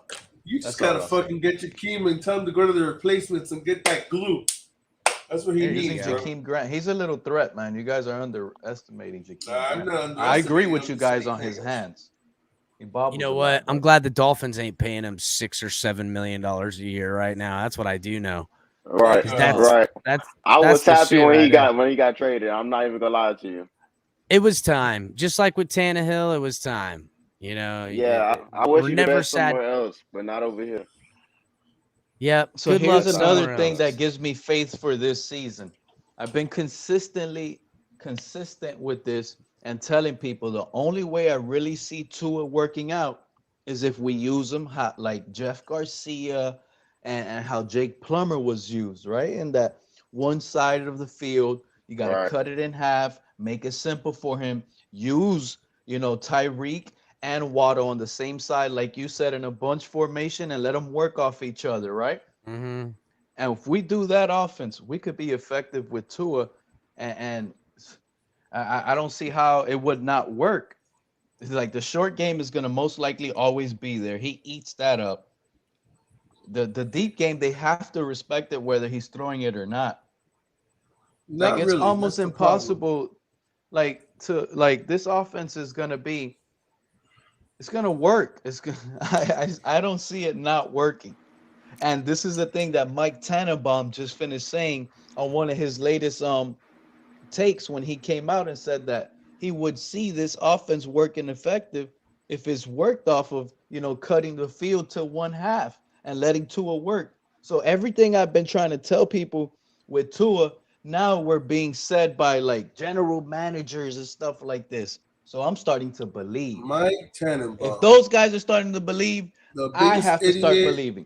On ESPN. Okay. You got to hand it to him, bro. You got to hand it to him. Go ahead, Drew. From my person down there talking, I forgot your name. Pete? But look, when you describe Tua, right? Why do y'all describe him as like he doesn't have a big arm? He just made Tua. How can you see a big arm with that offense last year? Why do you describe he doesn't have a big arm? If you go back to his college tape, you'll see otherwise. He can make long throws, but I wouldn't call it a big arm. Like the college ball is a tad bit smaller. No flick of and that it wrist. Weighs a little bit less. He ain't Never wrong forget about that. But That's not progress. Last year. Go ahead. I'm sorry. To me, I wouldn't call him a big NFL arm talent. That's reserved for guys like Josh Allen and stuff, or Aaron Rodgers. You can't say he's got a big arm when you. So let me ask you a question. Does he have an NFL? Does he have an NFL arm? How many yards is a big arm? It's not yards. It's not yards. It's not yards. Because guys who heave with those rainbows. We've seen guys, exactly, come downhill Chris. and heave. A guy with a big arm is when he throws like a 45-yard strike and it's on a laser. It's on a rope. Exactly. So in other words, velocity. What Tua did the other day, that's considered a big arm? I know what video you're talking about, but I got to see it on the field. Okay, but so what I saw means Tua has that's enough for me. I don't care.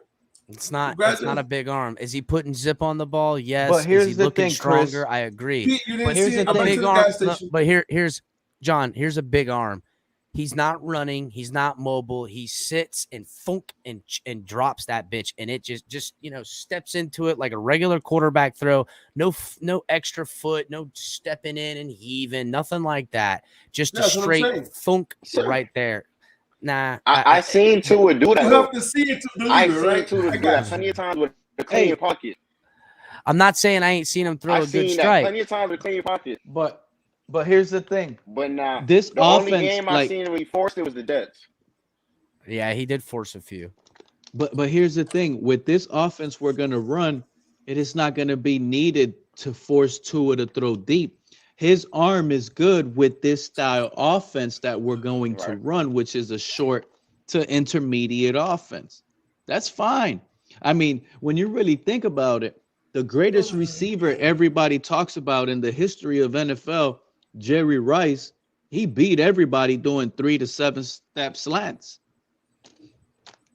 I don't know what else you're asking for. This guy did in routes, in cuts, short, just kept winning the short game.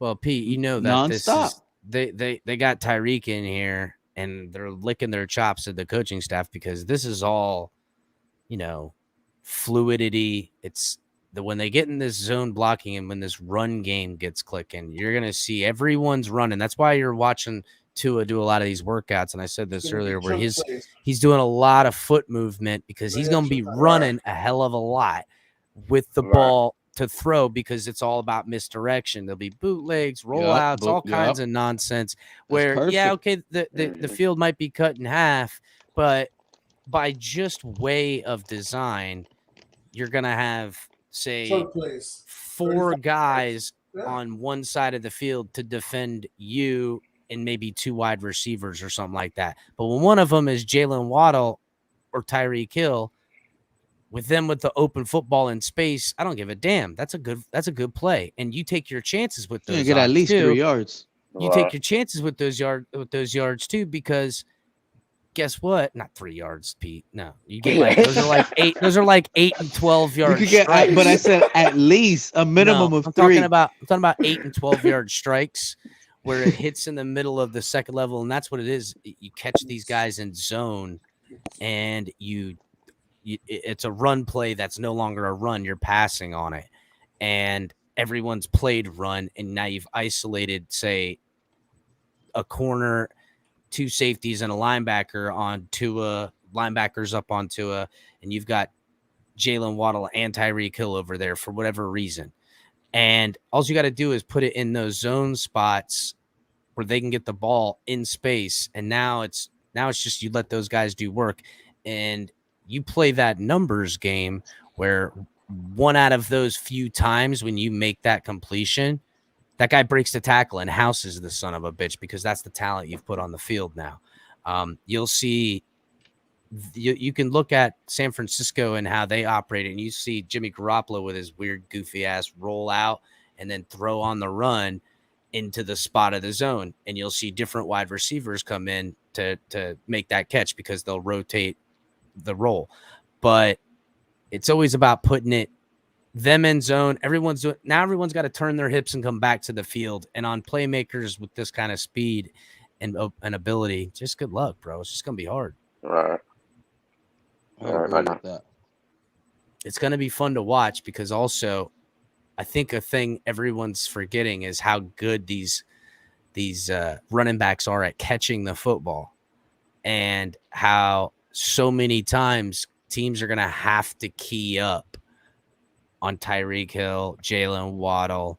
Shit, don't forget Mike Gesicki too, leaking out the seam in the middle of the field with his lengthy ass. You can't miss him.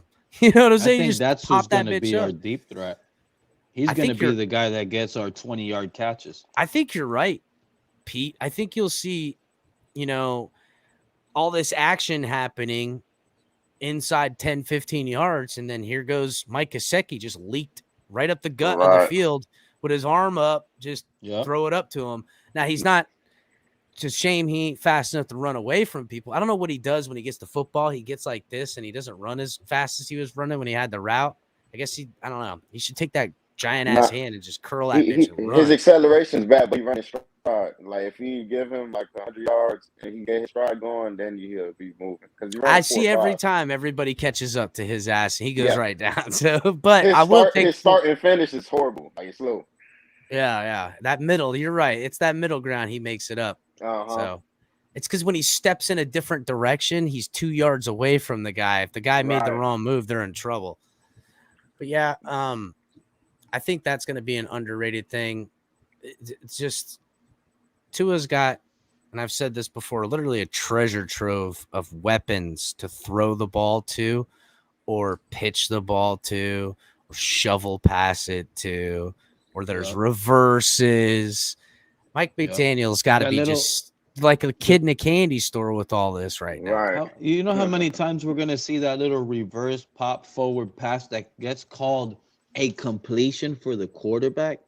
It's still behind the line of scrimmage. He just passes it forward. That's BS, man.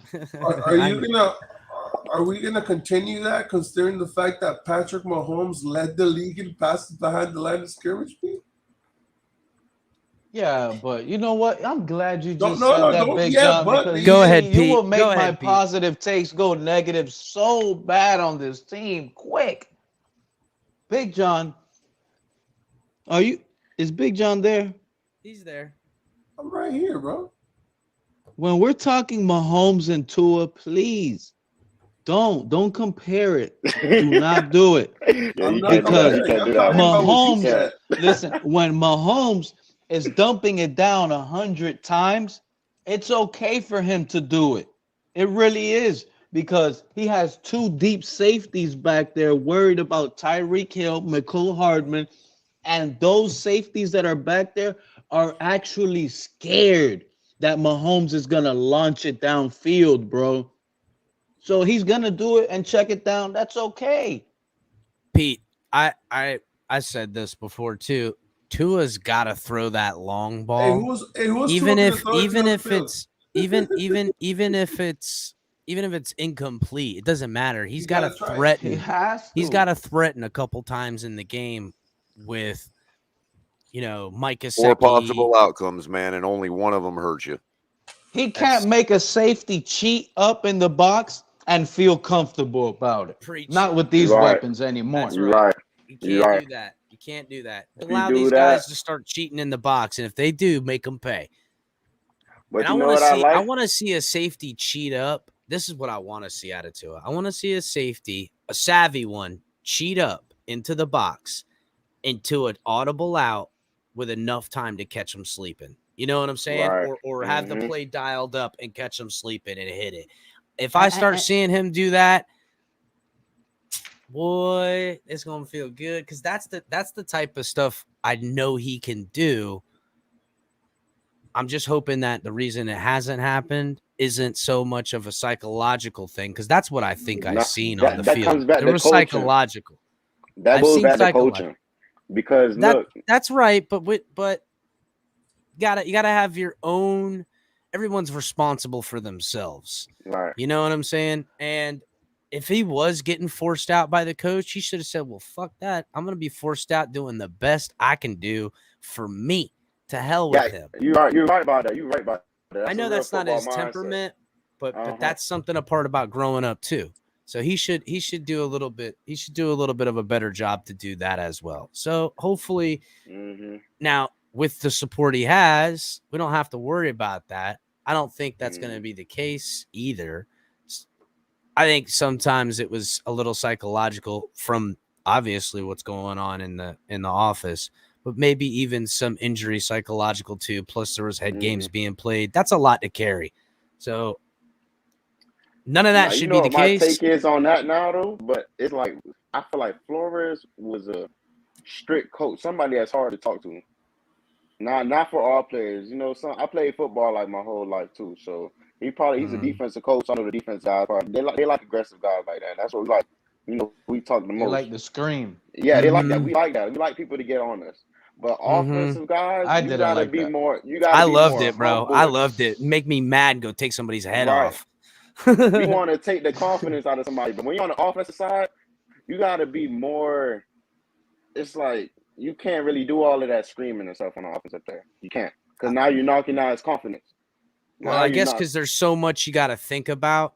Right. I mean, in defense, once you start knowing scheme and you guys have a little bit of communication, it's definitely easier to play because, especially in a quarterback, there's just so much. And I get it with all that going on. And again, injuries, obviously it was playing on him in his head. But we know that there's pressure on him again for all the same reasons that this is a make or break year, which it really shouldn't be for most quarterbacks. A third year in the NFL. Shouldn't really be make or break. Uh-huh. But it's sad to say that it is. And The only reason it is because we got all these weapons. Like if we didn't That's have all it. these weapons, like then you'll have this wouldn't be a make or But break then, year. but then again, if we didn't put all the weapons, we would be in the position of going, well, we got to give him a fourth year. He had no weapons. You know what I'm saying? It's like a damned if you do, damned if you don't. You can't do that. I'm Yeah, tired of so- that right there. No, yeah, I need to buy some jerseys. I want to see some plays. Right. So- You feel, I'm not buying no Tua jersey yet. I always I mean, all the kids and the wife, they got Tua shirts and jerseys and stuff. I'll be getting like a Jalen Phillips jersey. I think he's gonna stick around for a while. I think that kid's got some good. At least he's gonna be around for 5 years. you know Hey, what I mean? look, next year, if they use Jalen Phillips primarily as a pass rusher, like just he's let gonna him light it rush up. instead of don't let him drop his zone cover. That's not what he do. That's not Drew. what Thank he you, does. Drew. Same stuff He I've doesn't been do saying. that. He Man, can. pure And I pass get why they did that, because they needed him to. They do the same thing with Van Ginkel, because they need him to clean up for the linebackers. I know why they did it. I just hope they don't allow that exposure. That's why, again, we need a linebacker. We need a linebacker because it can't all be on Jerome Baker. If Jerome Baker goes down this year, we're in deep shit, people. If he goes down, we're in deep shit. And that's sad to say. I know Jerome has, been up and down, but if we lose that guy, we're in a lot of trouble on defense. Problems. We got to have big problems. Uh-huh. Because he does a Or lot. sometimes what sounds like problems could be the biggest blessing. Let's say he does go down, knock on wood, man, God forbid. I'm just saying that'll put Greer in a desperate move. He's already been aggressive. He's not going to miss out and lose anymore this season. I know. So Greer's that gonna guy add would probably somebody, go Pete. out of his way and say, you know what, McDaniel, pull the trigger. Give me Yeah. Fred Warner right now. Hey, listen, they might. He ain't done yet. There's Chris Greer does a great job of filling all the holes before draft. Right now, we could draft for need. Granted, we don't have like a lot of draft picks right now. I think we have 4 right now. But we've got money. I expect him to go pick up a linebacker, somebody. I wanted Bobby, man. I haven't heard. I know, but That's big an money. aggressive move. Yeah. I don't honestly think, man, listen, we already been told by this regime we're going to run the same defense of last year. Now, y'all heard what was his name? Drew 305. You heard what he said about Jalen Phillips. I want him as a pure pass rusher. I don't want to. I want to see him with his hand on the line. He's the next Cameron Wake.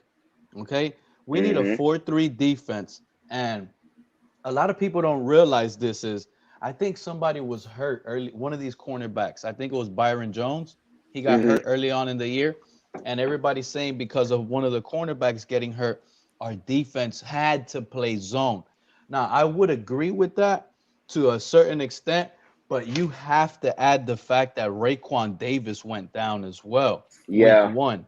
And part of the pass rush hurts your ability to play man coverage to a certain extent. If you're going to be giving way too much time to these wide receivers and they're not double teaming those guys inside and the blitz is not working, I mean, you can't really be blitzing like that. Let me tell you why we can't run that 4-3 defense though, because we in the AFC, this is where everybody passing the ball. So we have to run that defense with 5 DBs on the field. We have to. That's why the fourth. I agree that 4-3 is the way to go. It's just they're gonna have to rotate the linebacker. Listen, I liked what I seen out of Duke Riley.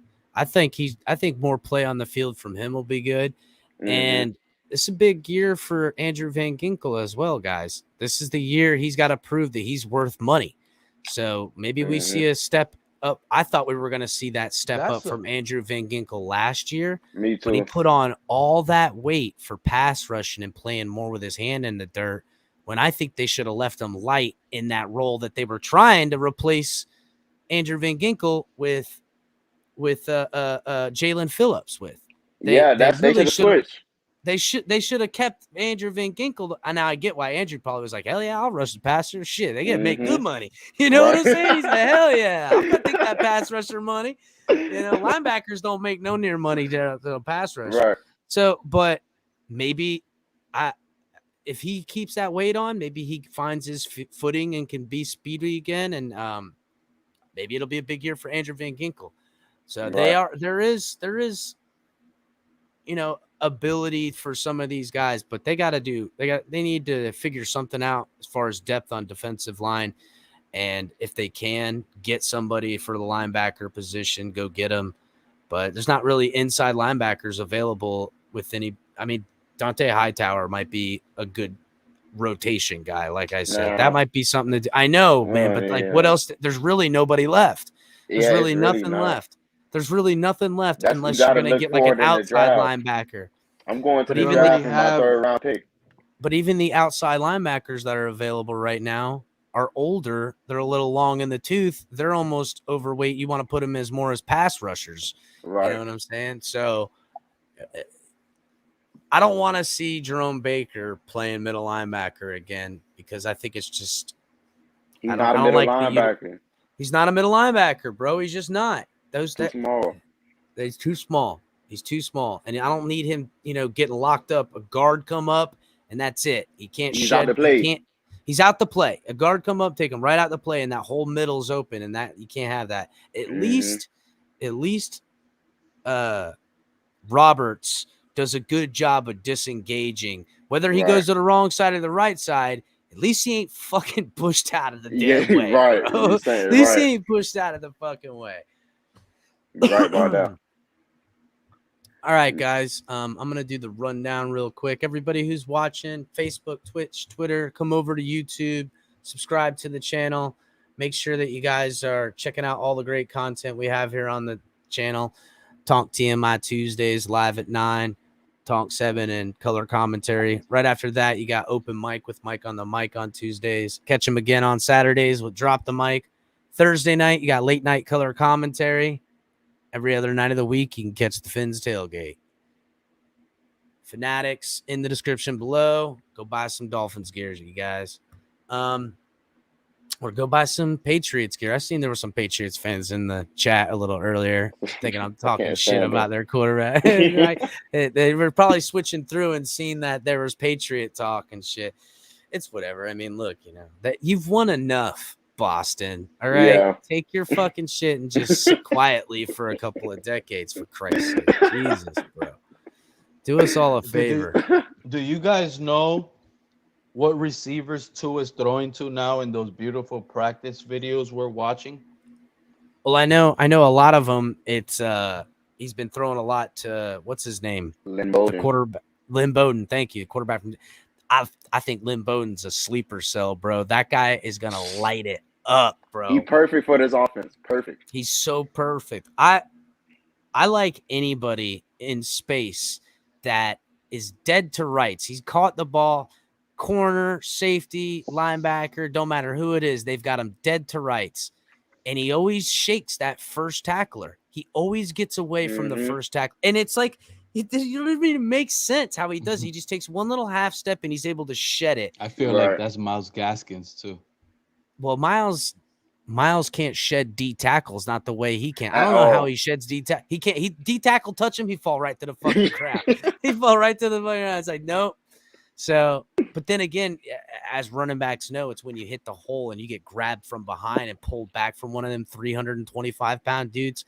There go your ACL real quick, bro. It happens every time. But I think Lynn Bowden, they're going to use him. He's going to probably be the one that's going to surprise people the most of how they'll use him because he's just as shifty as the rest of them. He's not as fast, but he's just as shifty as Tyreek and Jalen as far as it comes to being a playmaker with the ball in his hands. If he had their speed, it'd be different. He'd be crazy. But this is gonna be a straight up heavy 2 receiver set, and his 2 is gonna get in the huddle and say, Waddle or Tyreek, what matchup do I feel good at? He's going to make his decision right there as soon Right. as he sees the play. And that's who he's going to throw the ball to. And those guys get open so fast. A 5-yard in, a hitch, a stop and go. You could do a little 5-yard stop, pump fake, boom, launch it right there, 15-yard dart. That's a deep play right there, especially everything you're going to depend on after the yards after the catch. I don't know, man. Like you said earlier on the show, I think this offense is going to be hard to stop with these two little speedsters. I love this play they used to run in Kansas City where Tyreek would be out wide. Say he's on the right side of the field or the left side of the field, and he's out wide. And then the guy in the slot does an outpost, and Tyreek just does a short slant. And that because the guy that's on him and they're playing in zone, this is how it works. You get him in zone, and this is how you find the soft spot. So the slot corner has to pass off to the outside corner, the guy going on the post, and has to take Tyreek on the inside. But because they're in zone, he's got 3 yards all the way around him, and he catches it on the run, and the safety or linebackers have to come over, and he takes it upfield. And yeah, he gets tackled because it's in the middle of 3 players in the zone, a linebacker, a safety, and the nickel corner usually. So he'll get tackled, but after picking up 9 yards, and it's one of the easiest plays. And the Dolphins back in the Adam Gase always tried to run it, and it just looked like shit. Every time they threw it, they would get intercepted. The ball would just make it there slowly because he didn't have the blocking scheme down where everyone was taking the bait. People were spreading out wide. He didn't have them grouped up in the box. So it was definitely something Kansas City could do. If they can make that one play, we'll be unstoppable. Be unstoppable. There's no way to defend it. When you force them into zone or single high with the weaponry we have, they're gonna need our DBs to beat us. They're gonna need 2 DBs, right, and or one elite DB and one elite safety to even compete when this offense starts clicking up. What's up? I don't think there's a safety in the NFL that could cover any of those 2 guys. Well, it's not necessarily a safety that could cover it. A safety that knows where to be at. Where to be. That's right. Not where to be, where to have other guys at, how to play leverage, how to come down on the ball when the ball is there into the spot so he could break the pass up. There's elite DBs out there. But one thing with Tyreek Hill, there's never been a safety to do that. That's true. That's true, because the safety that was probably one of the better ones at doing that was on their team in Tyrann Mathieu. Mm-hmm. He's one of the better safeties at doing that. But I think Xavien Howard, I can't wait to watch. Oh, my God. Xavien Howard and Xavien Howard on these guys getting the hands. The trash talk is going to be something to behold. What's up, Crypto? Yeah, it's going to take great coaching schemes to be able to do it. I mean, every era has had his pair of speed demons, and it is up to the coaching staff to come up with a scheme and pressure packages to slow it down. So that it's going to be a game of chess. Even though you might have the greatest on paper, but somehow intangibles of the other teams that try to figure it out, whether it's through coaching or elite defensive line play or linebacker play, a combination thereof of the front 7. That'll slow you down. So it all depends. It just remains to be seen. Timing too, Crypto. Timing too. It'll be interesting. One thing that is good, and Big John said this. He goes, all this speed on here, it would usually take a quarterback some getting used to deal with that kind of speed. Tua's been throwing at guys with that kind of speed most of his career. So he's been lucky to go to college at a place that has elite talent like this, because that's actually something we seen Ryan Tannehill never figure that kind of speed out. Never did. Never figured out how to put the ball on the placement. He never had that in college. The Tannehill never had that in college. But even when we gave him speed in the NFL, he was always way too far out or way too short. It was like, what the fuck is going on with this guy? He can't figure out how to get the son of a bitch. Yeah, even when they gave it to him, Even when they gave it to him. So yeah, it's going to be interesting now to see what they're going to come up with to try to combat it. But it's going to be a combination of exotic zones and all kinds of crazy nonsense that they'll try to throw at them. Well, again, this running scheme is designed to, okay, you're worried about our wide receivers, and this is what you want. You want to go, okay, worry about the pass catchers. So now you play spread. You're short a man in the box. So now we run it down your throat. Right. Bring the man in the box. So then we fake the run and throw the football. And then we find the matchups, and you design the spots to put them because they're going to be playing zone when they have that man in the box. And Tua has always been good at dicing fuckers up in zone. If you go watch his film, when they're playing zone, he's dicing them up. Right. And now when you dice them up with talent like this, it's an offense with an ideology. And I think the most important thing that they could do is to take this ideology to go, no, we're up 2 touchdowns. I don't care. Keep going. Win the football game. Don't take your foot off the gas. Don't put yourself in a position where you have to use, you have to throw every down to win the football game, because that's not what it's just a bad thing to do no matter what. Even if you have Josh Allen as your quarterback, why are you doing that? You're putting the pressure on the quarterback to win the game with his arm when you could have just ran the ball with authority. I don't know. No, you're right, Chris. I think that's what a lot of it's what a lot of Dolphin fans wanted when they got to it. We're like, okay, we're gonna. It doesn't matter how you win, but you're right, Chris. Because think about McDaniel winning a playoff game with Jimmy Garoppolo passing the ball like 6 times in a good weather game. In a good weather game, he used and that has Mike McDaniel. He's the run game coordinator. He had part of that. He probably told what good weather stick game? To this. There was no good weather games in San Francisco. It was always sloppy and rainy. When he had Jimmy Garoppolo in the playoff, it was a good weather game, and he only threw the ball like 6 times the whole game. I'm not talking about Mac Jones last year, Crypto. This was a few years ago. No, I know that. I'm just saying, but they never did that all the time. No, that was only selectively for that particular moment. Well, wasn't Jimmy Garoppolo injured that game? That wasn't the staple of the offense. Why get off of 6 times? Why get off of something that's working? If it's working that particular game, you keep it up. You don't stop it. Yeah, but the thing is that but you're not going to come back the second week and try it against a brand new team. They'll destroy you. Well, if you go, you could work off of that. The other team is going to say, this guy's going to run it 35 times. And now you can heavy play action, one-on-one. Now they're trying to blitz you. Now you got one-on-ones all over the place. Tyreek, Jalen, what penguin you want to throw it to? No, that's my point is you're not going to come back there and just say, I'm going to do that and plan on running the ball 6 times every game. That's not going to work. But if it's working, you plan on running that ball every game. That's your number one key of success. If you could run the ball, you run the ball. You plan on giving them a balanced approach. But the minute that run don't work, you abandon it. You abandon ship and go with what works.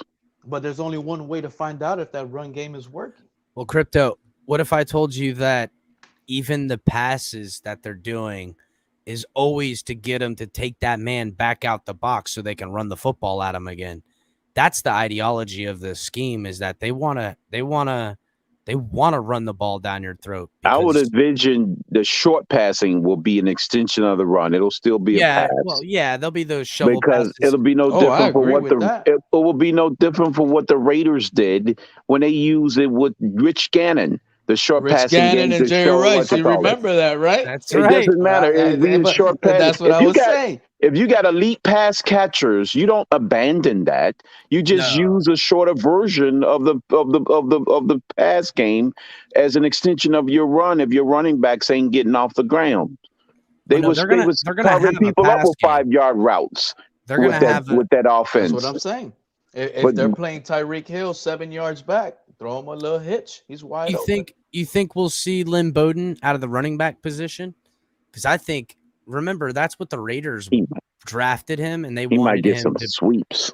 They drafted him and wanted him to be a running back, and that's why they were having a conflict of interest or something. He wanted to be more wide receiver. But remember, he played quarterback too. He could throw. We've got 2 pass catchers on the team that can both throw the football pretty good. They'll get some trickery out this bad boy too. And hasn't Tyreek I Hill don't think thrown a Bolden couple get too footballs? many running plays. I think he'll just get a lot of sweeps. And it just You're on mute, Drew. You're on mute, Drew. There you go. Tyreek Hill played running back his rookie year and second year in the league. Remember, Yeah, he that's started kind of the off as role. running back for Kansas City. That's kind of the role they envisioned for Lynn Bowden in Kansas City, and he's kind of played that same role for the Dolphins here. That the Patrick Cobbs role, if you will, for all you guys that remember Patrick Cobbs. He played a little bit of everything. One thing I love about this Tyreek and Jalen Waddle duo right now is, let's say one is doing really good in a game. Anyone could be used on special teams. You could always use the other one that's not doing so well in the game to give us a spark and put them on special teams on punt return and something like that to get them motivated and going as well, while Tyreek Hill is killing it and we can use Waddle on punt return or vice versa. If Waddle's killing it that game, put Tyreek Hill on punt return and get him some usage and get him motivated and happy. Right. Yeah. It'll be a lot of miss. Ron makes a good point. He goes, "Who comes off the field so Bowden can go in?" What a problem for Dolphins fans to finally have. Who comes off the field? One of the running backs or tight ends. I'm just saying, like, we got all these tight ends, all these wide receivers, all these running backs. Everybody can do a 4-receiver spread set. out. It'll be They You can can go take 6 tight wide end out. receivers if you want to think about it, because even the run, everybody can catch the football around here. All these running backs can catch. You've got a fullback that can catch the football. I mean, you could really just do some damage once they think you're running the ball and they're set up to defend the run, and you throw that ball on that play, you're fucking bitches up, bro. That's just it. Yeah, That's but it. Don't Defense you know play what? and run, and you fake a run and throw the football. It's hard. That puts all the pressure in the world on safeties and DBs, and usually in those instances, the numbers bear that one mistake on that play is a touchdown a lot of times, especially with the talent on the team. I'm gonna say You know this what right our now. biggest problem is? Well, go ahead, boss man. No, go ahead. What's our biggest problem, y'all Drew? forgetting to address our biggest problem. Our right tackle on that offense, we don't know who that is, because what we seen last year and the years before that were Austin Jackson. And I mean, he does fit this offense. Jackson and Man, I'm gonna Eichenberg. be real with you. I didn't see no potential in him. I don't see no potential in Austin Jackson. I'm sorry. Man, Drew, you gotta look a little harder, because out of the run game, look, again, the offensive line's gonna be moving the way they would move on a run, but Tua's leaking out the backside and throwing the ball. So Austin Jackson out of the run, especially once he gets to the second level, he's pretty decent. So I think this scheme will fit his skill set better. I mean, when it comes to Austin that Jackson will offensive most line, likely be the right tackle. I think so too. Either him He's or more athletic Eichenberg. and he's a better run blocker downfield. I think it's him or Eichenberg. For sure, Eichenberg is going to be the right tackle. That you can lock that one in, Chris. I think so too, Pete. I think Eichenberg is going to be the left guard. tackle. There's no Austin Jackson is the left guard, the same way he played last season. He's going to be there. I wouldn't be shocked if we catch him practicing on the because you got to remember they could play all 5 on that offensive line. What about Even Connor Robert Williams, the free agent we signed? He's probably going to 6-man. I thought he'd be the left tackle. Oh no, he's starting. Connor Williams is starting. He's going to have to Connor beat Williams out is going to be a guard. Robert Hunt at guard, straight up. That's who he has. No way, bro. He's gonna play. He's gonna play left guard, and then Armstead's gonna play left tackle. It's still up in the air what's gonna happen at center. Armstead and Jackson are gonna work off each other, bro. They're almost like the identical. No, Jackson is not player. getting in that. They were actually That you gotta work. Think about this, Chris. They're the same type of player. He needs to learn off of this player. You gotta work these two guys off of each other in Armstead and Jackson at left tackle and left guard. You got the right side solidified by Eichenberg because he has a high awareness. This guy knows what he's doing. He just needs to build his strength up. But he has it all when it Either comes to one will work, being a Pete. tackle. Either one will work. All right, guys. That's the So only listen, I think it we're would gonna. work. working. I We're think gonna- who was that saying something earlier about the Buffalo Bills and the whole? When you think about it, personnel to personnel, position to position, we're better than them offensively, except for the one position. That's the quarterback. Every other skill position, we outmatched them on.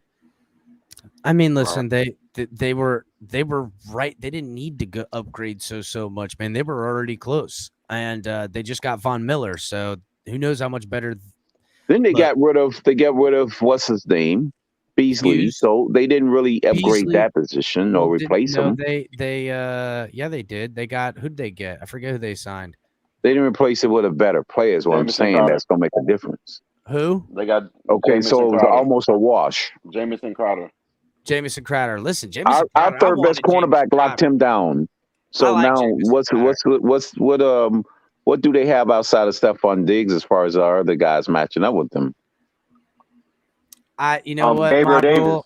Davis. I seen a couple of them rolling in here. That's all right, man. I expect the troll. I respect the game too. Come get some, son. You know what I'm saying? Collectively, their running backs are not better than I us. seen them, bro. I see you boys Yeah, holding it they're down in not. there, queuing everybody. It's just it's a good matchup, to be honest. He's But I advertising say her they OnlyFans. They Who's don't have no advertising corners. only? They only have one corner. You can catch me on her. Yeah, their OnlyFans, too. linebackers, they only got one position on defense is really better than ours. That's linebacker. All right, guys. So It should be interesting matchup. It's gonna come down to coaching once again. McDermott against McDaniel. It's gonna come down to coaching once again. Bunch of mix going at it. Gonna sit down with a bottle of Irish whiskey and find out who walks out. 2 men enter, 1 man leave. All right, guys. I'm gonna round this out. Let's talk. Let's try to find everybody's last words on the right tackle, because to me, it's an important position because it's Tua's blind side. Right. I think we can all assume Armstead's going to play left tackle. Connor Williams will play left guard. Right now, Dieter's center will say. Right tackle is Hunt, and there's a battle amongst all battles between everybody as the right tackle.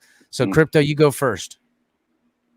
No, I think I'm going to make a prediction and say Eichenberg is going to start out as the tackle and on the right side, and Hunt is going to be the right guard. That's what I'm saying. I'm going to make that prediction as Hunt is going to be solidified right guard. That's where he's going to make his money. And then I'm going to say he's going to make the Pro Bowl at it. Dieter, of course, Armstead, and then you got Williams. All right, Crypto, I'm gonna drop you in the back. That'll be there. Yep. Drew, who's this right tackle? All right. So for my O-line, I'll say you got Armstead penciled in as your left, Connor as your left guard. You got at center Dieter. Your right guard is gonna be Robert Hunt. Solidify him right there. You're standing right there. The only reason I'm saying that because he's mobile. In this offense, you have to pull and you have to be a mobile O-lineman. And then my right tackle, I'm going to say Austin Jackson, even though I don't like him. It's going to be Austin Jackson because he's more mobile than Lion Eisenberg. So with a little bit of coaching, he was a first-round pick. So a little bit of coaching, I think if you get better, proper technique, they got a good offensive staff now. It's the best offensive line staff I've ever seen. If they coach him up the right way, then that would be a good old line right there. They definitely got the right coaching staff in here, Drew. That's at least this time, because it's a lot of offensive line and tight ends coaches all about blocking and teaching the scheme to it and all that stuff. All right, Drew, man, we'll see you next time, bro, man. Thanks for coming by, bro. All right, bro. Color. Yes, sir. So who comes out on top on the right tackle job?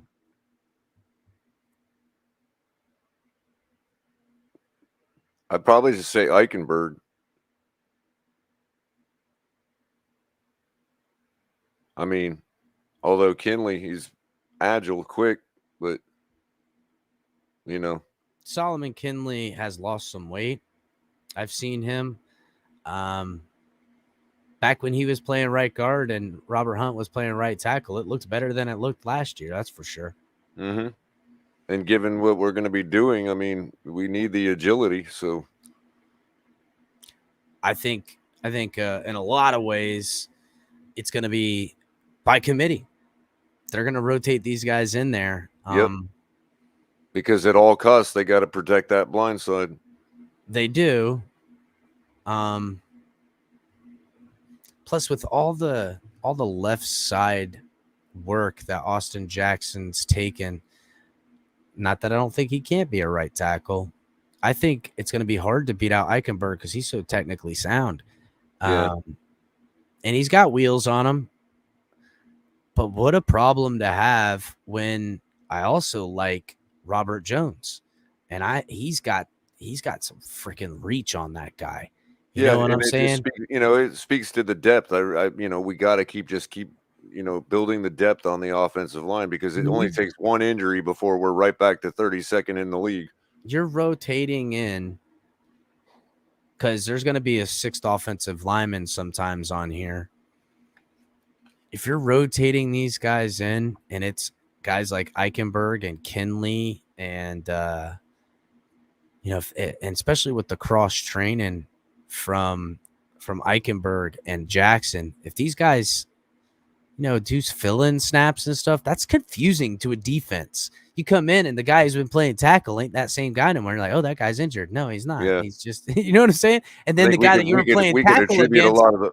We could attribute a lot of the problems we've had at various positions on that. I mean, but that's all poking at Davis aside. You know what I mean? Yeah, but in some ways, man, that's the growth, and I say it a lot. Those guys getting those snaps in those areas are going to pay dividends because someone goes down and this guy's taking live starts in the position. That's invaluable. Mm-hmm. Robert Jones has got right tackle experience, but Liam Eichenberg's got left tackle, right tackle, left guard, everywhere. You know what I'm saying? Son of a bitch is all over the damn place.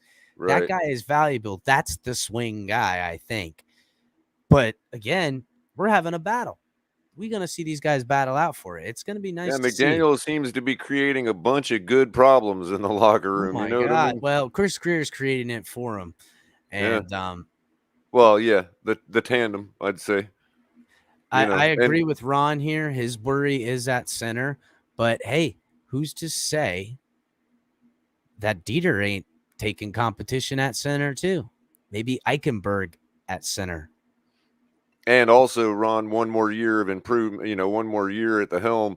My biggest thing about Dieter at center is the continuity with Tua. I mean, again, if all things being equal and two centers are performing well in training camp, it's going to rely. The quarterback should have the ultimate final veto decision because it's whoever he's most comfortable with to eliminate those.